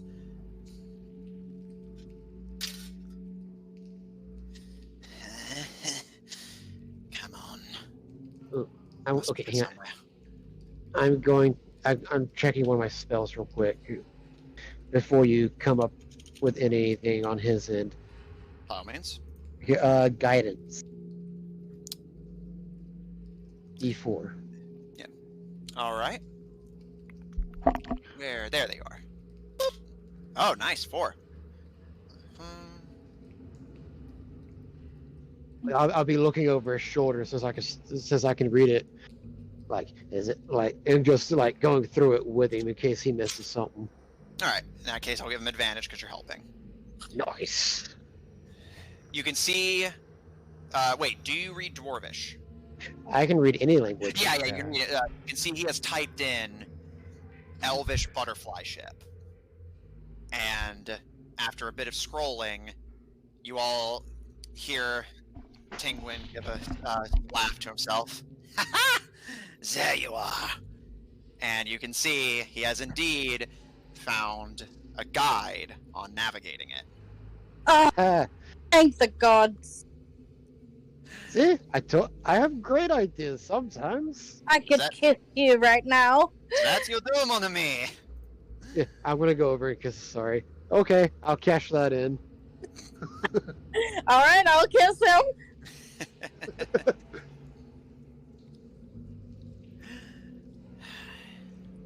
Let us see here. All right. Oh, this is the flagship. And it might also tell us how to pilot it. I'll have to do some further reading. We are here, auxiliary breach.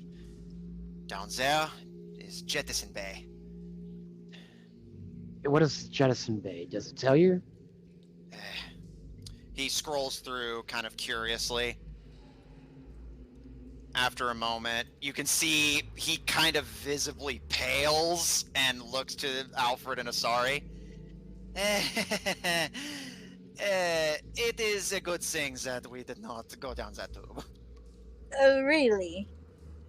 Apparently, the Jettison Bay is where they burn their garbage and shoot it out as an improvised flamethrower in case they are attacked. Oh, that's disgusting. I'm glad I did not step on that then. Yeah, good idea. Alfred, you suddenly realize why this room probably smells shitty. Because it had shit. I mean, yeah, literally the trash chute is right next to it. But we need the helm. Where is the helm? And he scrolls through kind of viciously. Oh. There you are. Haha. You're on the right track, mon ami. We just took a wrong turn. Oh. Oh. Now this is odd. Looky. And he shows the rest of you as well. There are 2 wheels. One situated here, and he points to the head, and one situated here, and he points to that dome you saw on the thorax. We will need to find a way onto that balcony to get to that wheel, but we should be able to find the one in the dome if we just take the stairs going up. So I never thought I'd say this, but let's go to the stairs. Anna is already darting up, talking to herself excitedly, like, I wonder what they use for fuel! I wonder if the wheel still works! Do you think it looks anything like our wheels? I guess we'll have to find out, won't we, Anna? Do not touch anything! Or if you do, at least let me watch to see what happens. Don't get yourself incinerated, please! Yeah, promises!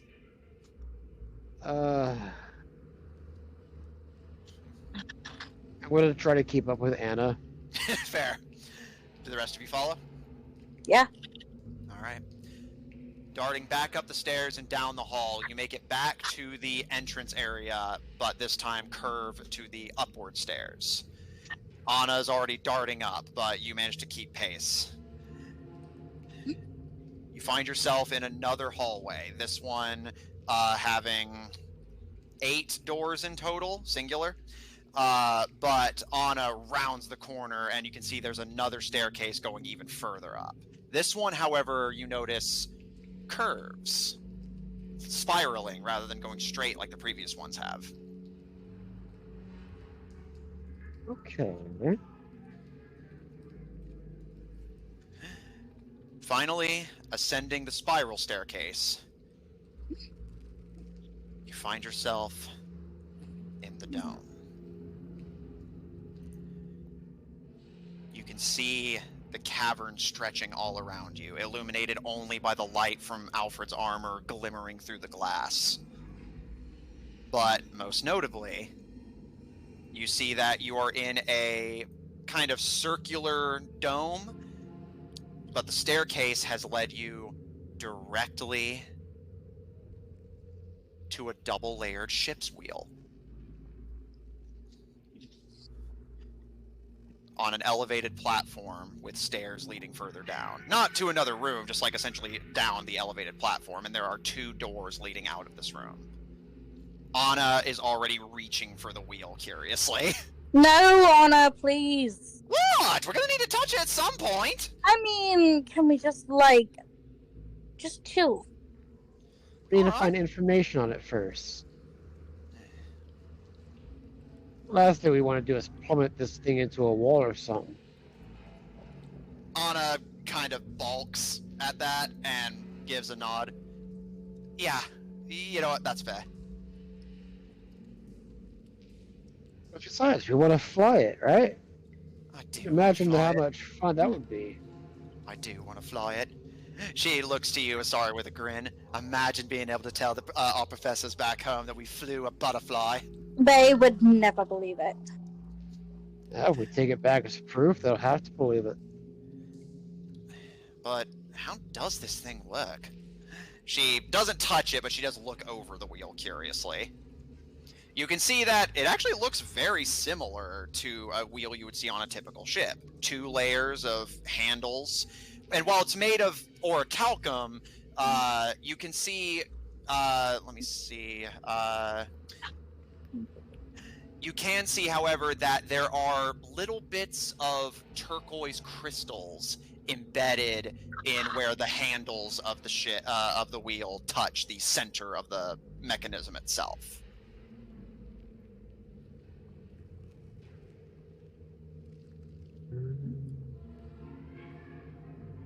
Tingwin is looking out the dome window curiously. I can see my house from here! Wait, really? No. Oh. I'm gonna look around and see if I can't find any, books. Let's see if I can't, if there might be books on how to operate this thing. Roll investigation. Alfred, what are you doing?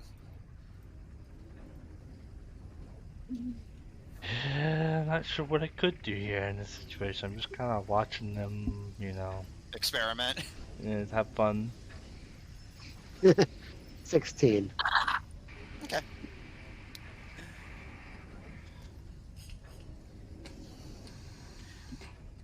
Greylog, as you look around, you don't see any books in this room. However, are you willing to approach the doors? Do they have panels on them, like the green little panels, or No, are they they're like the previous doors? Yeah, they're like the previous doors. Then yes, I will approach them. As you approach, any preference between right or left? Are there any words on them? You see neither of them are labeled. Instead, in the center between the 2 of them, in Primordial it reads, Captain's Quarters. Hey. Is it pointing to either one or both? No, like it's nestled between the 2 of them. Ah, so these are the captain quarters. If there's going to be information on the ship, it'll be in there. Let's go. You've got the Nexus, since I can't afford one. So let's go. You're totally buying me one, right? You did promise. I will totally help you get one. I was more talking to our friend who promised. But you did promise. We. Get us out of this in one piece, and I will get you 3 of them. You can rot your brain as much as you like whenever I do not need it. Deal. And I'll walk towards the door, and as soon as it opens, I will start looking around. Okay. Again, any preference between right or left? Just for my reference. Left. Okay. Taking the leftmost, it opens. And stepping in, the 3 of you see... While the room itself is fairly small, only 10 by 10, you can see there is an open archway at the back that just leads into another room. No door separating it. But in this room, you see that the walls are lined with what appear to be shelves of various folders stuffed with records. Well, this will be fun. Greylog, you can see this shelf is labeled MMB 151 reports.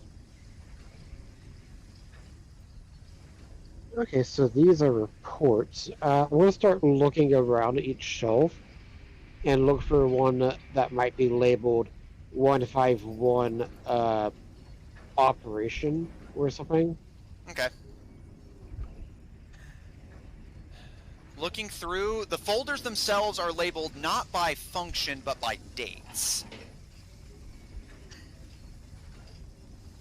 What is the earliest date I can find so I can point it out to Anna and Asari?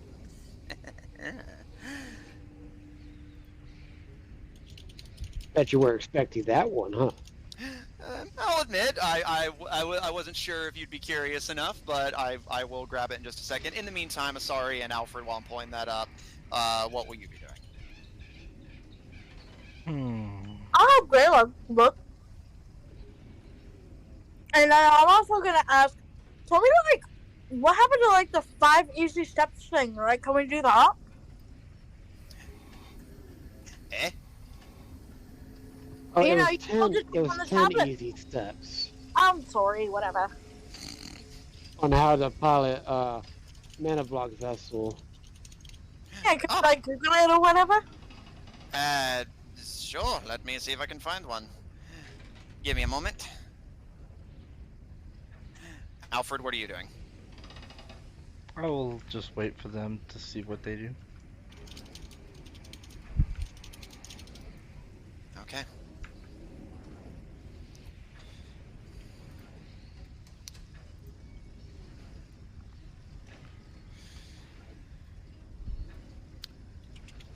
Give me just a second, I'm just grabbing the, there we go. Had to grab the fucking date, sorry. Like I said, I had it, I just wasn't sure, I wasn't sure anybody would care. You see... Of course we'd care. Especially Well, for something like this.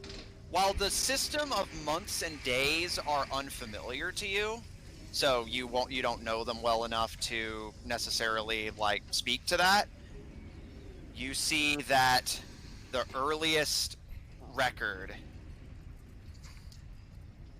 is the year 1500 of the Second Age. Yeah, Which, I'll grab. to put that in perspective, is 2,500 years ago. Dang, this paper preserved very well. Yes. It's almost like this entire ship is completely devoid of bacteria and oxygen, so nothing rots. I was just thinking like, so it's that magical paper, huh? I will pass it over to Asari and Anna. Like, hey, look at this. This is the oldest bit of information as far as catalogs go that I found. And I'll take it. This is incredible. These records. She looks to you with a wince, Greylog. How old are these? Let me think.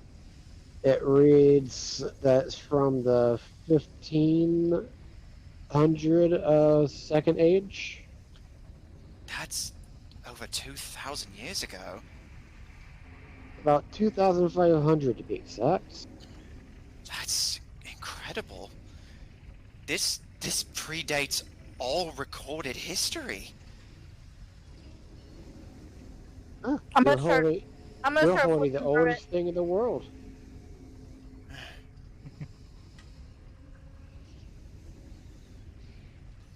I'm sorry, it's just in there leafing through the pages. As you do so, Greylog, you wish to continue looking? Yes, he's looking for information on how to pilot the vessel. Okay. Do you want to check the other room or see where that open archway leads? I'll check the open archway, and then if I don't see anything there, I'll check the other room. Okay. Heading into the open archway, you see you are in a narrow 20 by 5 hall. Another archway to your left leading back, presumably into the opposite room. This one you can see is labeled Communications.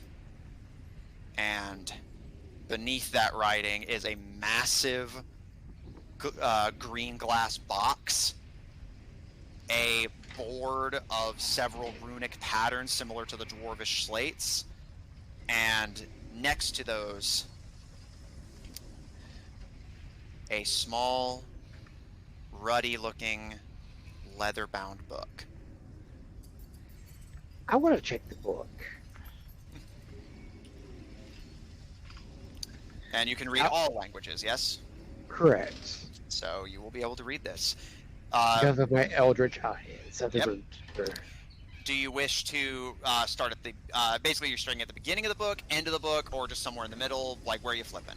I'm going to open it to the front and look for, like, an index. As you open it, you don't see an index, but you do realize immediately from the writing, this is the captain's log. Ooh. Hey guys, I found the captain's logbook. You what? I'm gonna put the thing in my backpack and then run over to him. Anna sprints to keep up with you and slides into the room and kind of almost bangs into the glass box before correcting herself. Careful. I'm fine, I'm fine. Nice. All good.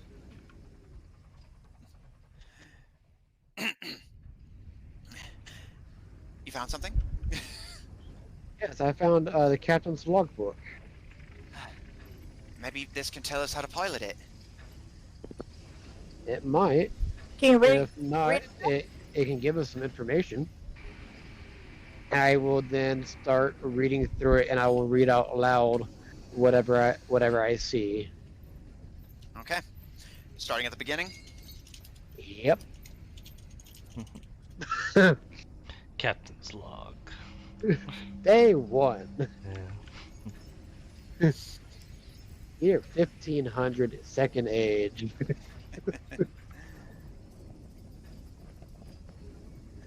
All right. Give me just a second. In the meantime, Alfred, are you just continuing to follow? Yeah, just like, I mean, he has no clue what's going on. He's just there. There, almost. Okay. Alfred, as you read out. I read out. Or, I'm so sorry. I don't know why I keep getting you and Greylock confused. I don't know why. Like, Just keeps happening. Because you keep thinking of also as other characters. You could doesn't Zephyr have that ability to read all languages or something? no, that's True. it's not Zephyr. It's Naros. Naros. Yeah, Hmm. Naros.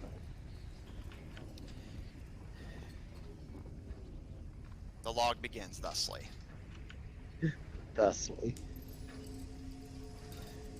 Captain's log. Day 255,642. Oxygen is growing thin. We've been out here for generations. The Empire has abandoned us. Would the Emperor be proud that we abandoned him? Would the General honor us for abandoning our duty?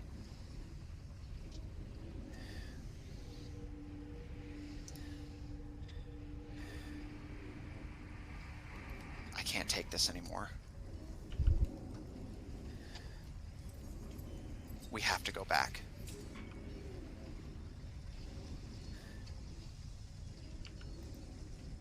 The others aren't going to last out here.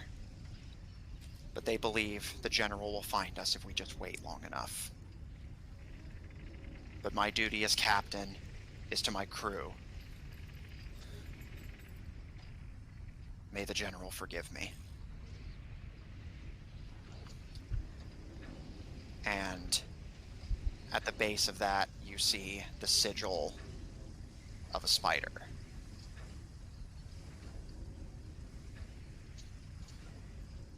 Mm-hmm.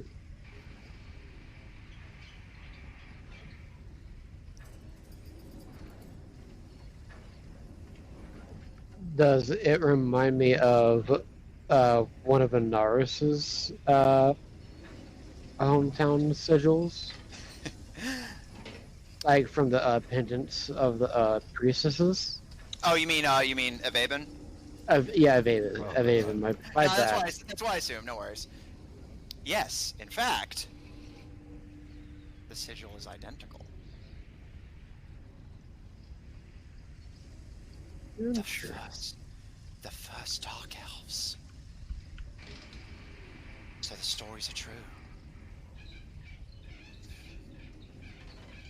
They disobeyed orders, so they were punished. And he runs a hand through his hair and kind of pauses and looks at his skin. But I guess the real question is, how were they punished? And at the same time, was it just? Because from this says, as he said, it was to be his duty was to the crew and the people he was with. I think the punishment was them being dark elves.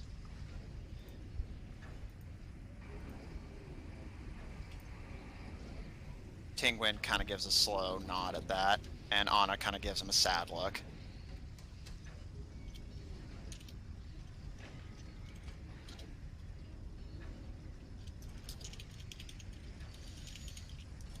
I'm sorry. What's done is done. And I don't see anything wrong with being dark elf. Thank you, my friend. I do not feel shame for what I was born as. Nor will I be ashamed of the actions of a man trying to do right by his people. If this is a punishment for disobeying orders, well, I was never an obedient man to start with. Yeah, I was gonna say, it kind of reminds me of you a bit. Well, if the stories are true, this captain's blood runs in my veins. He and his crew was the first of our kind. They came back to find our empire lost, and went underground to rebuild. We were exiled by our kin for disobeying the general.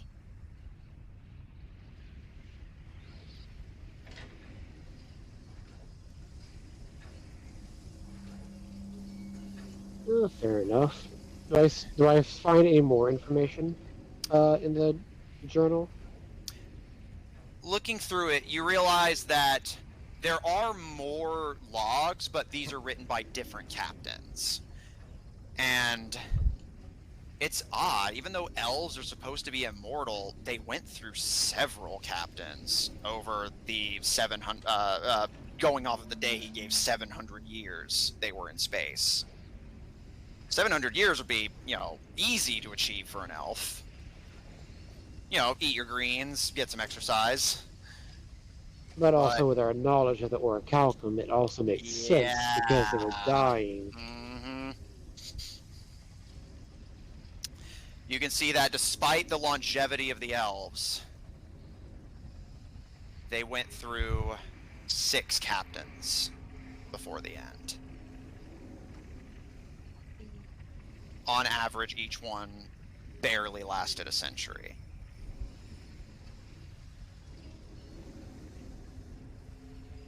And you notice the closer it gets to the current captain who brought the ship back, the shorter the logs get, the messier the writing, as their bodies and minds were slowly degraded.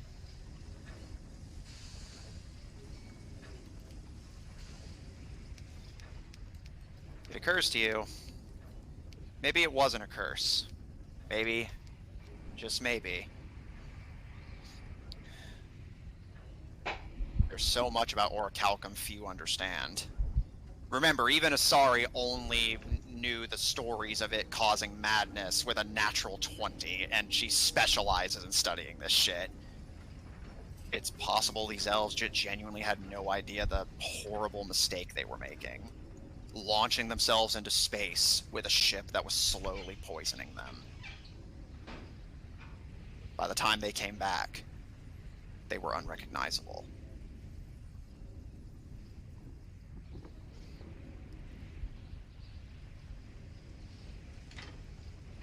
I will mention that our wonderful new friend has a little piece of information to see what he thinks. Honestly, I am inclined to believe that.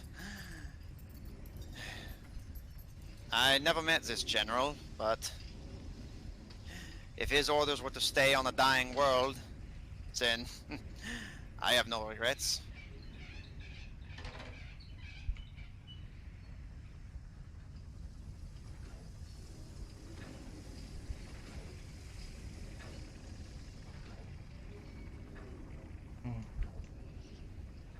Are we any I guess closer? I'll put it back. Are we any closer to figuring out the ship, though? Doesn't No, seem but it. we're getting knowledge. Alright, we found reports, we found the captain's log. Somewhere around here there's got to be archives. Something that actually explains how the ship works. And, well, whether the ship was killing them or not, she gives a bit of a shrug. I mean, It took a long time for it to work. yeah, or yeah. happen. Is the Surely, Nexus not helpful in this situation? I mean, can't we just, like, look it up? I'm looking, but remember, this is dwarf tech. I have to get through a lot of dwarvish blueprints.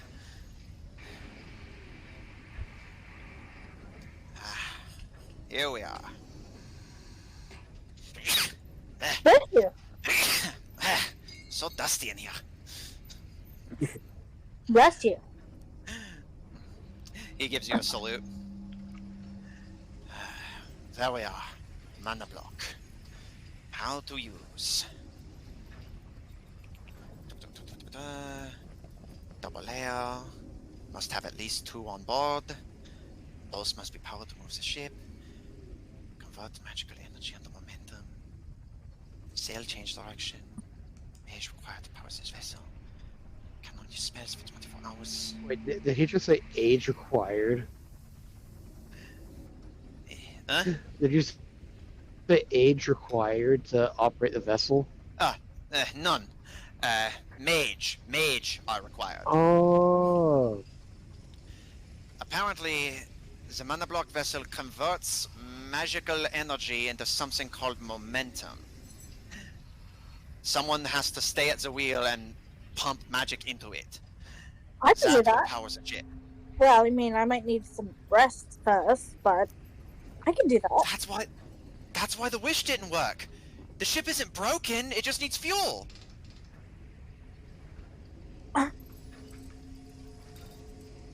Can I? Is there like where do I like put my hands on the helm? How do I do this? Do we want to turn it on now? Now we can give it a shot. Yeah, I mean, why not? But I will say, didn't it say I couldn't help here? It said it required 2, and there were 2 helms. Oui. One of you, can you both cast spells? Yes. One of you will need to take the helm on the balcony downstairs. I'll go do that one. Show me how to get there. You got the map, right? I've checked. You're going to have to climb it. I can do that. I'll have to. I can. Change my form. Oui. All right. Do you have a way to let us know when you've got when you're ready? How far away is this helm? The other helm is. Let me see here. Carries about 40 feet down towards the bow. I guess you don't need to transform or use up your magic to eat it. I can send my companion with you. Now, both of you be careful. This won't hurt you, but according to this, once you have powered the ship, it will drain all of the magic out of you. You will not be able to cast spells for another 24 hours. I mean, we need to sleep anyway, so. Oui. And we got some time before company will start to show up, so we might as well do it now and then rest. Oui.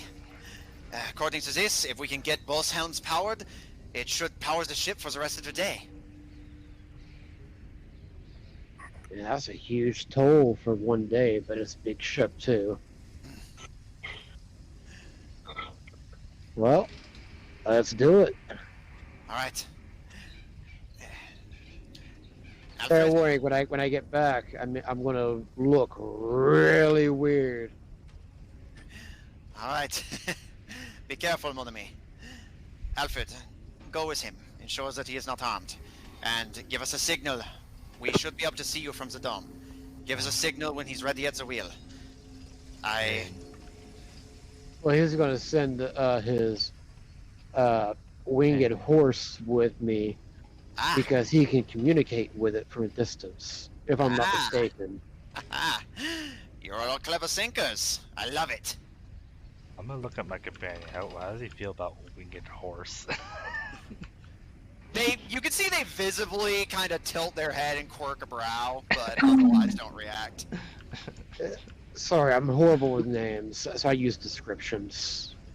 And I will pointedly put it towards his companion, so I'm at least acknowledging him as an intelligent creature. I think it's a girl, actually. Him, them. Whatever. You can always check. Isn't it like a thing that you're not supposed to do with horses? No, you're not supposed to look in their mouth. No, that's a horse. Oh. Mwah.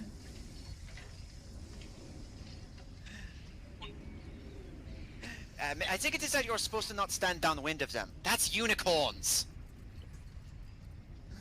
Oh, you're not supposed to stand behind them. As you all argue about this, Greylog, you and Alfred's Periton head out towards the entryway, where you can easily fly down to the deck. Anna approaches the wheel excitedly and reaches out to touch it.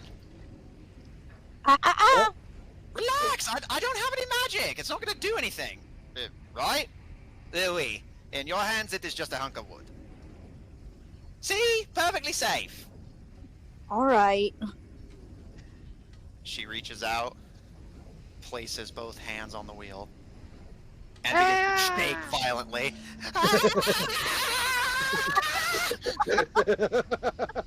Oh, you're just so funny, aren't you?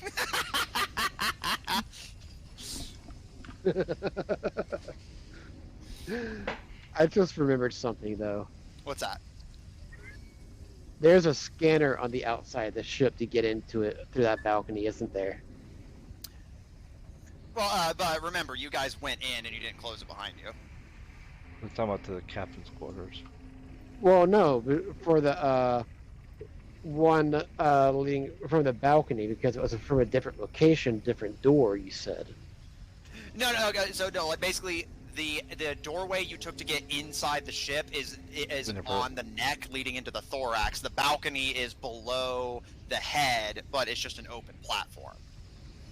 Okay. So basically, basically it seems like the design is that you would either climb or jump from the hull down onto that deck. And from the blueprints Tingwin was looking at, while that leads to a gunnery platform, there is another part of the wheel there. Or rather, the second wheel that's needed to power it. All I'm hearing is that these people made a weird ship. Yes. No, look up Spelljammer. It's fucking insane.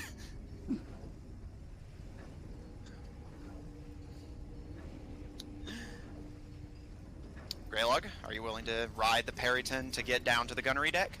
Oh, happily. He's not going to jump that. All right.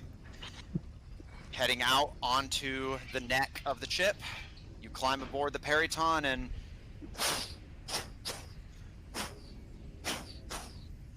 it flutters you down carefully onto the gunnery deck. You can see on this one, you were able to see one of the ballista from where you were up above, but down in it, you can see there's actually 4 of them in total. Ooh. He's making a mental note. He wants to play around with these afterwards. Or at least look at them and see if he can't find information on them. Fair. You can see behind you is a massive open archway. You can see the compound eyes of the butterfly actually act as windows that allow you to see out. And in between those 2 windows, behind the ballista, situated directly in the middle, is a wheel, much like the one you saw in the captain's quarter area. Ooh, a wheel. I will go stand in front of it, put my hands out, and I'll look at the Periton. The Periton crooks its head up towards the roof. Alfred, you get word. He's ready. And then I will say, on the count of 3, hoping that it will pass on the message. Which it does. 1, Alfred, you count 2, out. Yes. 3, and then I will touch Hands the wheel. on. Yeah, hands on. Both of you touch it in perfect sync. And the effects instantly hit you.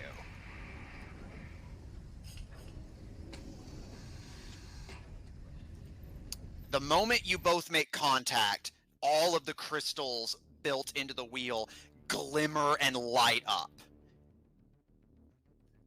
Both of you have all of your spell slots absorbed. Oof. You Man, that's a cannot lot of spell slots. However, fun fact about Spelljammers. For every 2 levels of Spellcaster, increases the amount of energy you put in. So between the 2 of you, Being level 19. that is 18 levels on top of the 24 hours that that these can provide power in and of themselves. Those, the So 24 what plus does that 18. mean? So basically, It'll as last long as you, longer. if you don't do anything to drain power excessively, the two of you may have just powered the ship for almost 2 uninterrupted days. Ooh. Yeah, However, for the next powerful. 24 hours, neither of you can cast spells. Period. Well, probably for the best for us. Sorry. And that means cantrips as well? I will say cantrips are allowed, but no spells. Yeah. Because it does specify spells and cantrips are counted as their own category. So yeah, you can't use spells, but you can use cantrips. Well, yeah, it uses up all your spell slots, so. But as the crystals begin to glow, Greylog. Another fun fact about Spelljammers. While you can both still speak and act as normal, you both have this feeling of being submerged in water. And both of you can now see the entire ship. As if your eyes were, like, divided throughout it. Huh.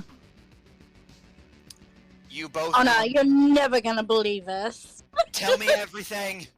I can see everything!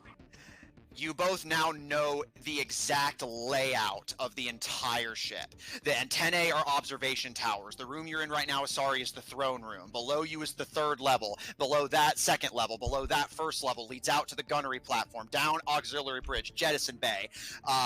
Greylog. Behind you is the workshop and hangar. Below that are the bombarding turrets.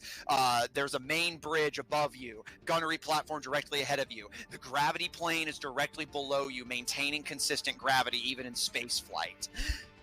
Above you are the workshop doors. The center thing is known as the Citadel.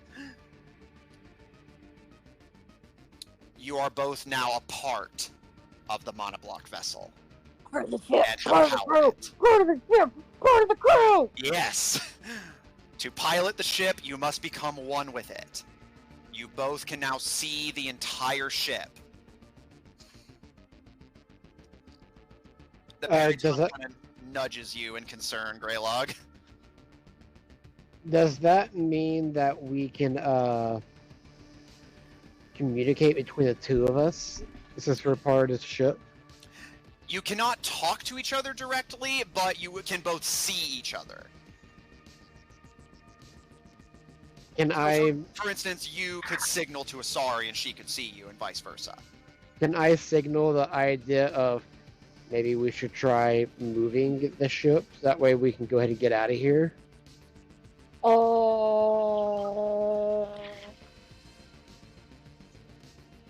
Since we now know how to do it because we're part of the ship.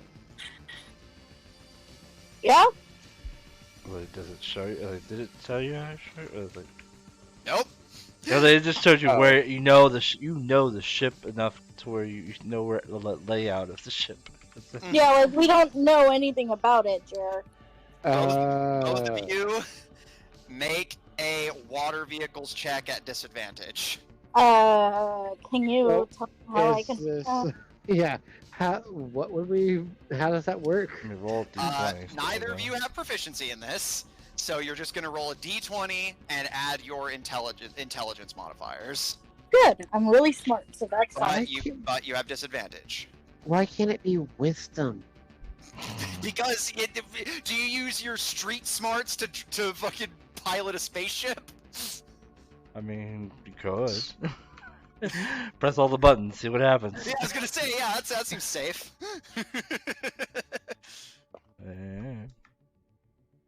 Ooh. It would make sense. The big red button starts the ship, you know. Yeah, that would be a whole 10 from me. Okay. 10. Dog. Okay. Now, And even 10. when flying a Spelljammer or a mana block for our setting, there is a system that is movement. You each have, because of the levels you pumped into this, you have doing some quick mental math. You have 16 points of movement. Okay.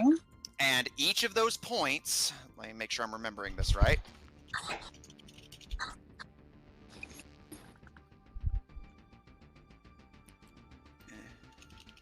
Yeah, because we're well into Spelljammer content now. Each point, I'm assuming, is a long distance. Yes, because these are meant to go through space.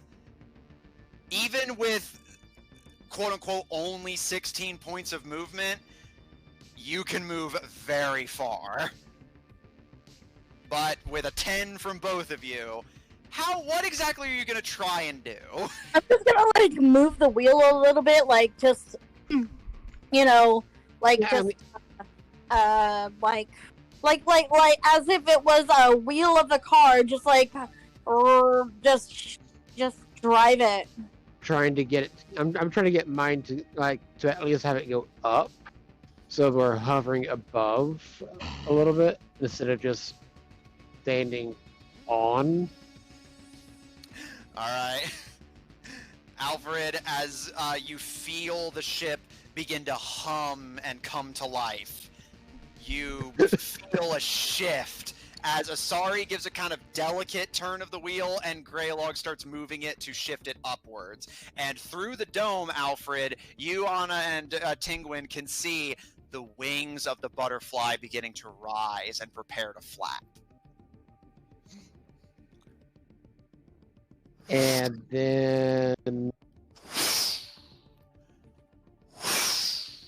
and as they flap, you can see all of the spots your armor's light is hitting, Alfred, glittering. Asari and Greylog, with your knowledge of the ship's layout, you would know these wings are solar panels, and Alfred's light is giving the ship extra fuel. oh, nice. We forgot to close the door. Yep.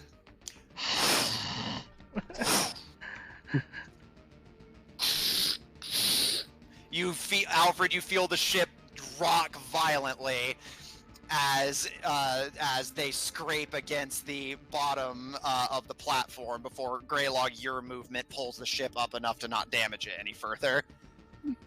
You are now in a clumsy hover just above the landing platform.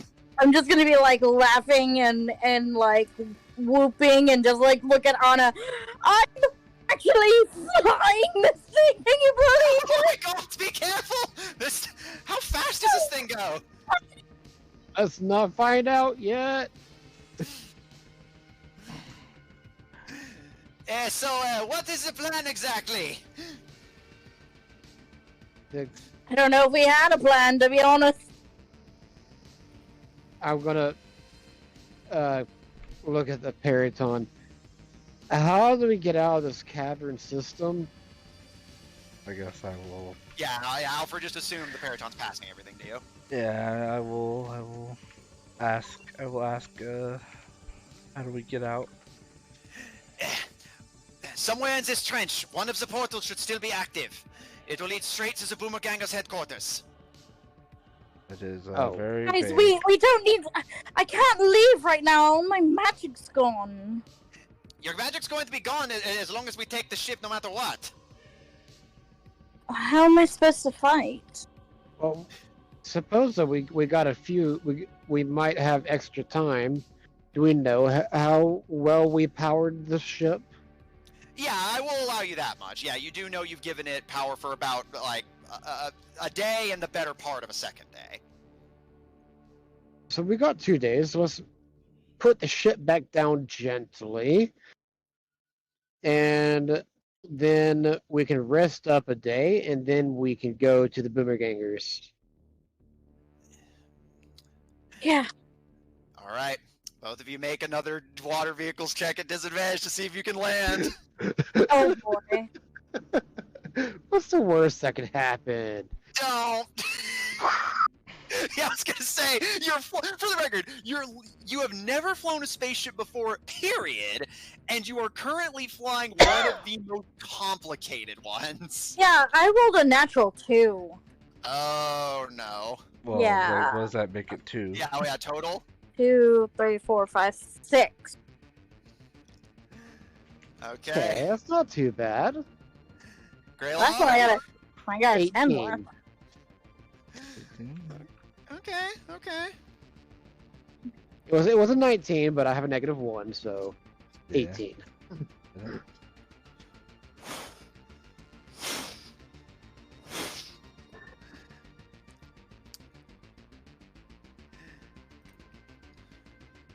Just a second. Okay. Okay. Are you going to go with the ship's health to see if we destroy it or not?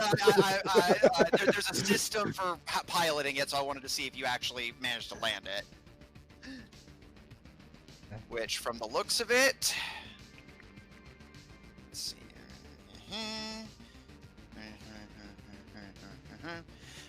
Sorry, give me your roll again. She had a 6. Okay. Okay. Greylog, you start to at least decently get the hang of it and start kind of correcting the ship's angle as you try to land it back on the platform. However, Asari is lost in the thrall of... Because bear in mind, imagine the sensation you're experiencing. It's like you're being soaked in a warm tub and your mind is being just spread across a fucking spaceship. Yeah. Like butter on bread. Yeah. Asari, in your excitement, you spin the wheel a bit too erratically, and you all hear this as the thorax bangs against the staircase before Greylog manages to correct you into a clumsy landing.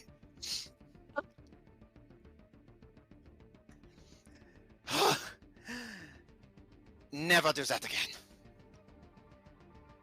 I mean, we're gonna have to eventually. Fuck. Yes!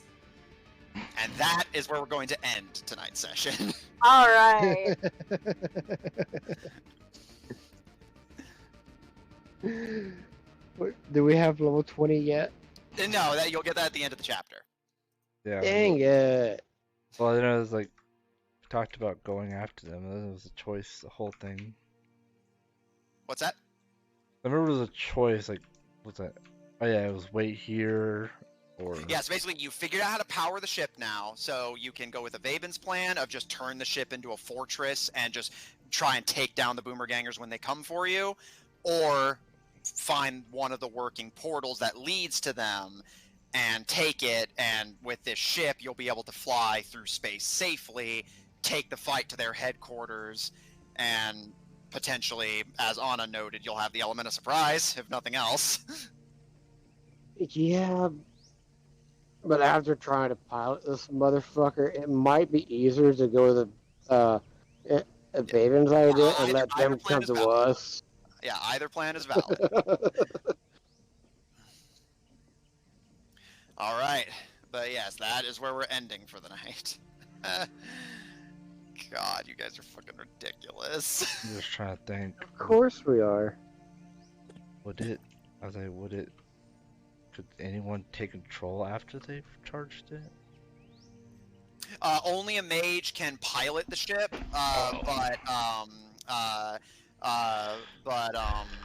basically as long as you're some kind of spellcaster, you can pilot it. Maybe we can go through the Dragon Horde and see if there's any, like, weapons we can bring. Since it won't be able to use magic. Anna grabbed all the tech. Oh, they grabbed all tech and possibly magic items.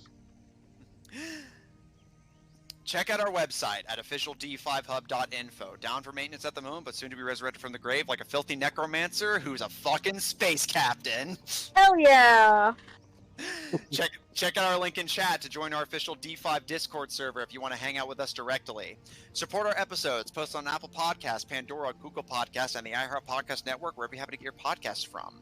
For our audio listeners, catch us live on Mondays at 7 o'clock Central Daylight Time on twitch.tv/Odd Tornado Productions. Check out Odd Tornado Productions on YouTube to catch up on anything you may have missed. And check out Odd Tornado Productions official on Tumblr to find links to our other works, including our Paladins Twitch channel at twitch.tv/AustinFreak123. If you enjoy what we do, please support us on Patreon. That link to be posted as well. On Ko-fi at kofi.com/oddtornadoproductions. And follow us on Twitter at twitter.com/tornadoodd. The TNO are capitalized if you want to get immediate updates whenever we go live, as well as updates on everything else we're doing. And if you want to see more of this party, plus or minus a few, tune in tomorrow, Tuesdays at 7 o'clock Central Daylight Time, for our Tuesday game of Black Ink and Blue Blood, featuring a party of politicians and nobles trying to unravel political conspiracy if they can stop stabbing each other in the back long enough. Thanks everyone at the table so much for playing. Thanks everyone at home so much for watching, and we'll see you all next week.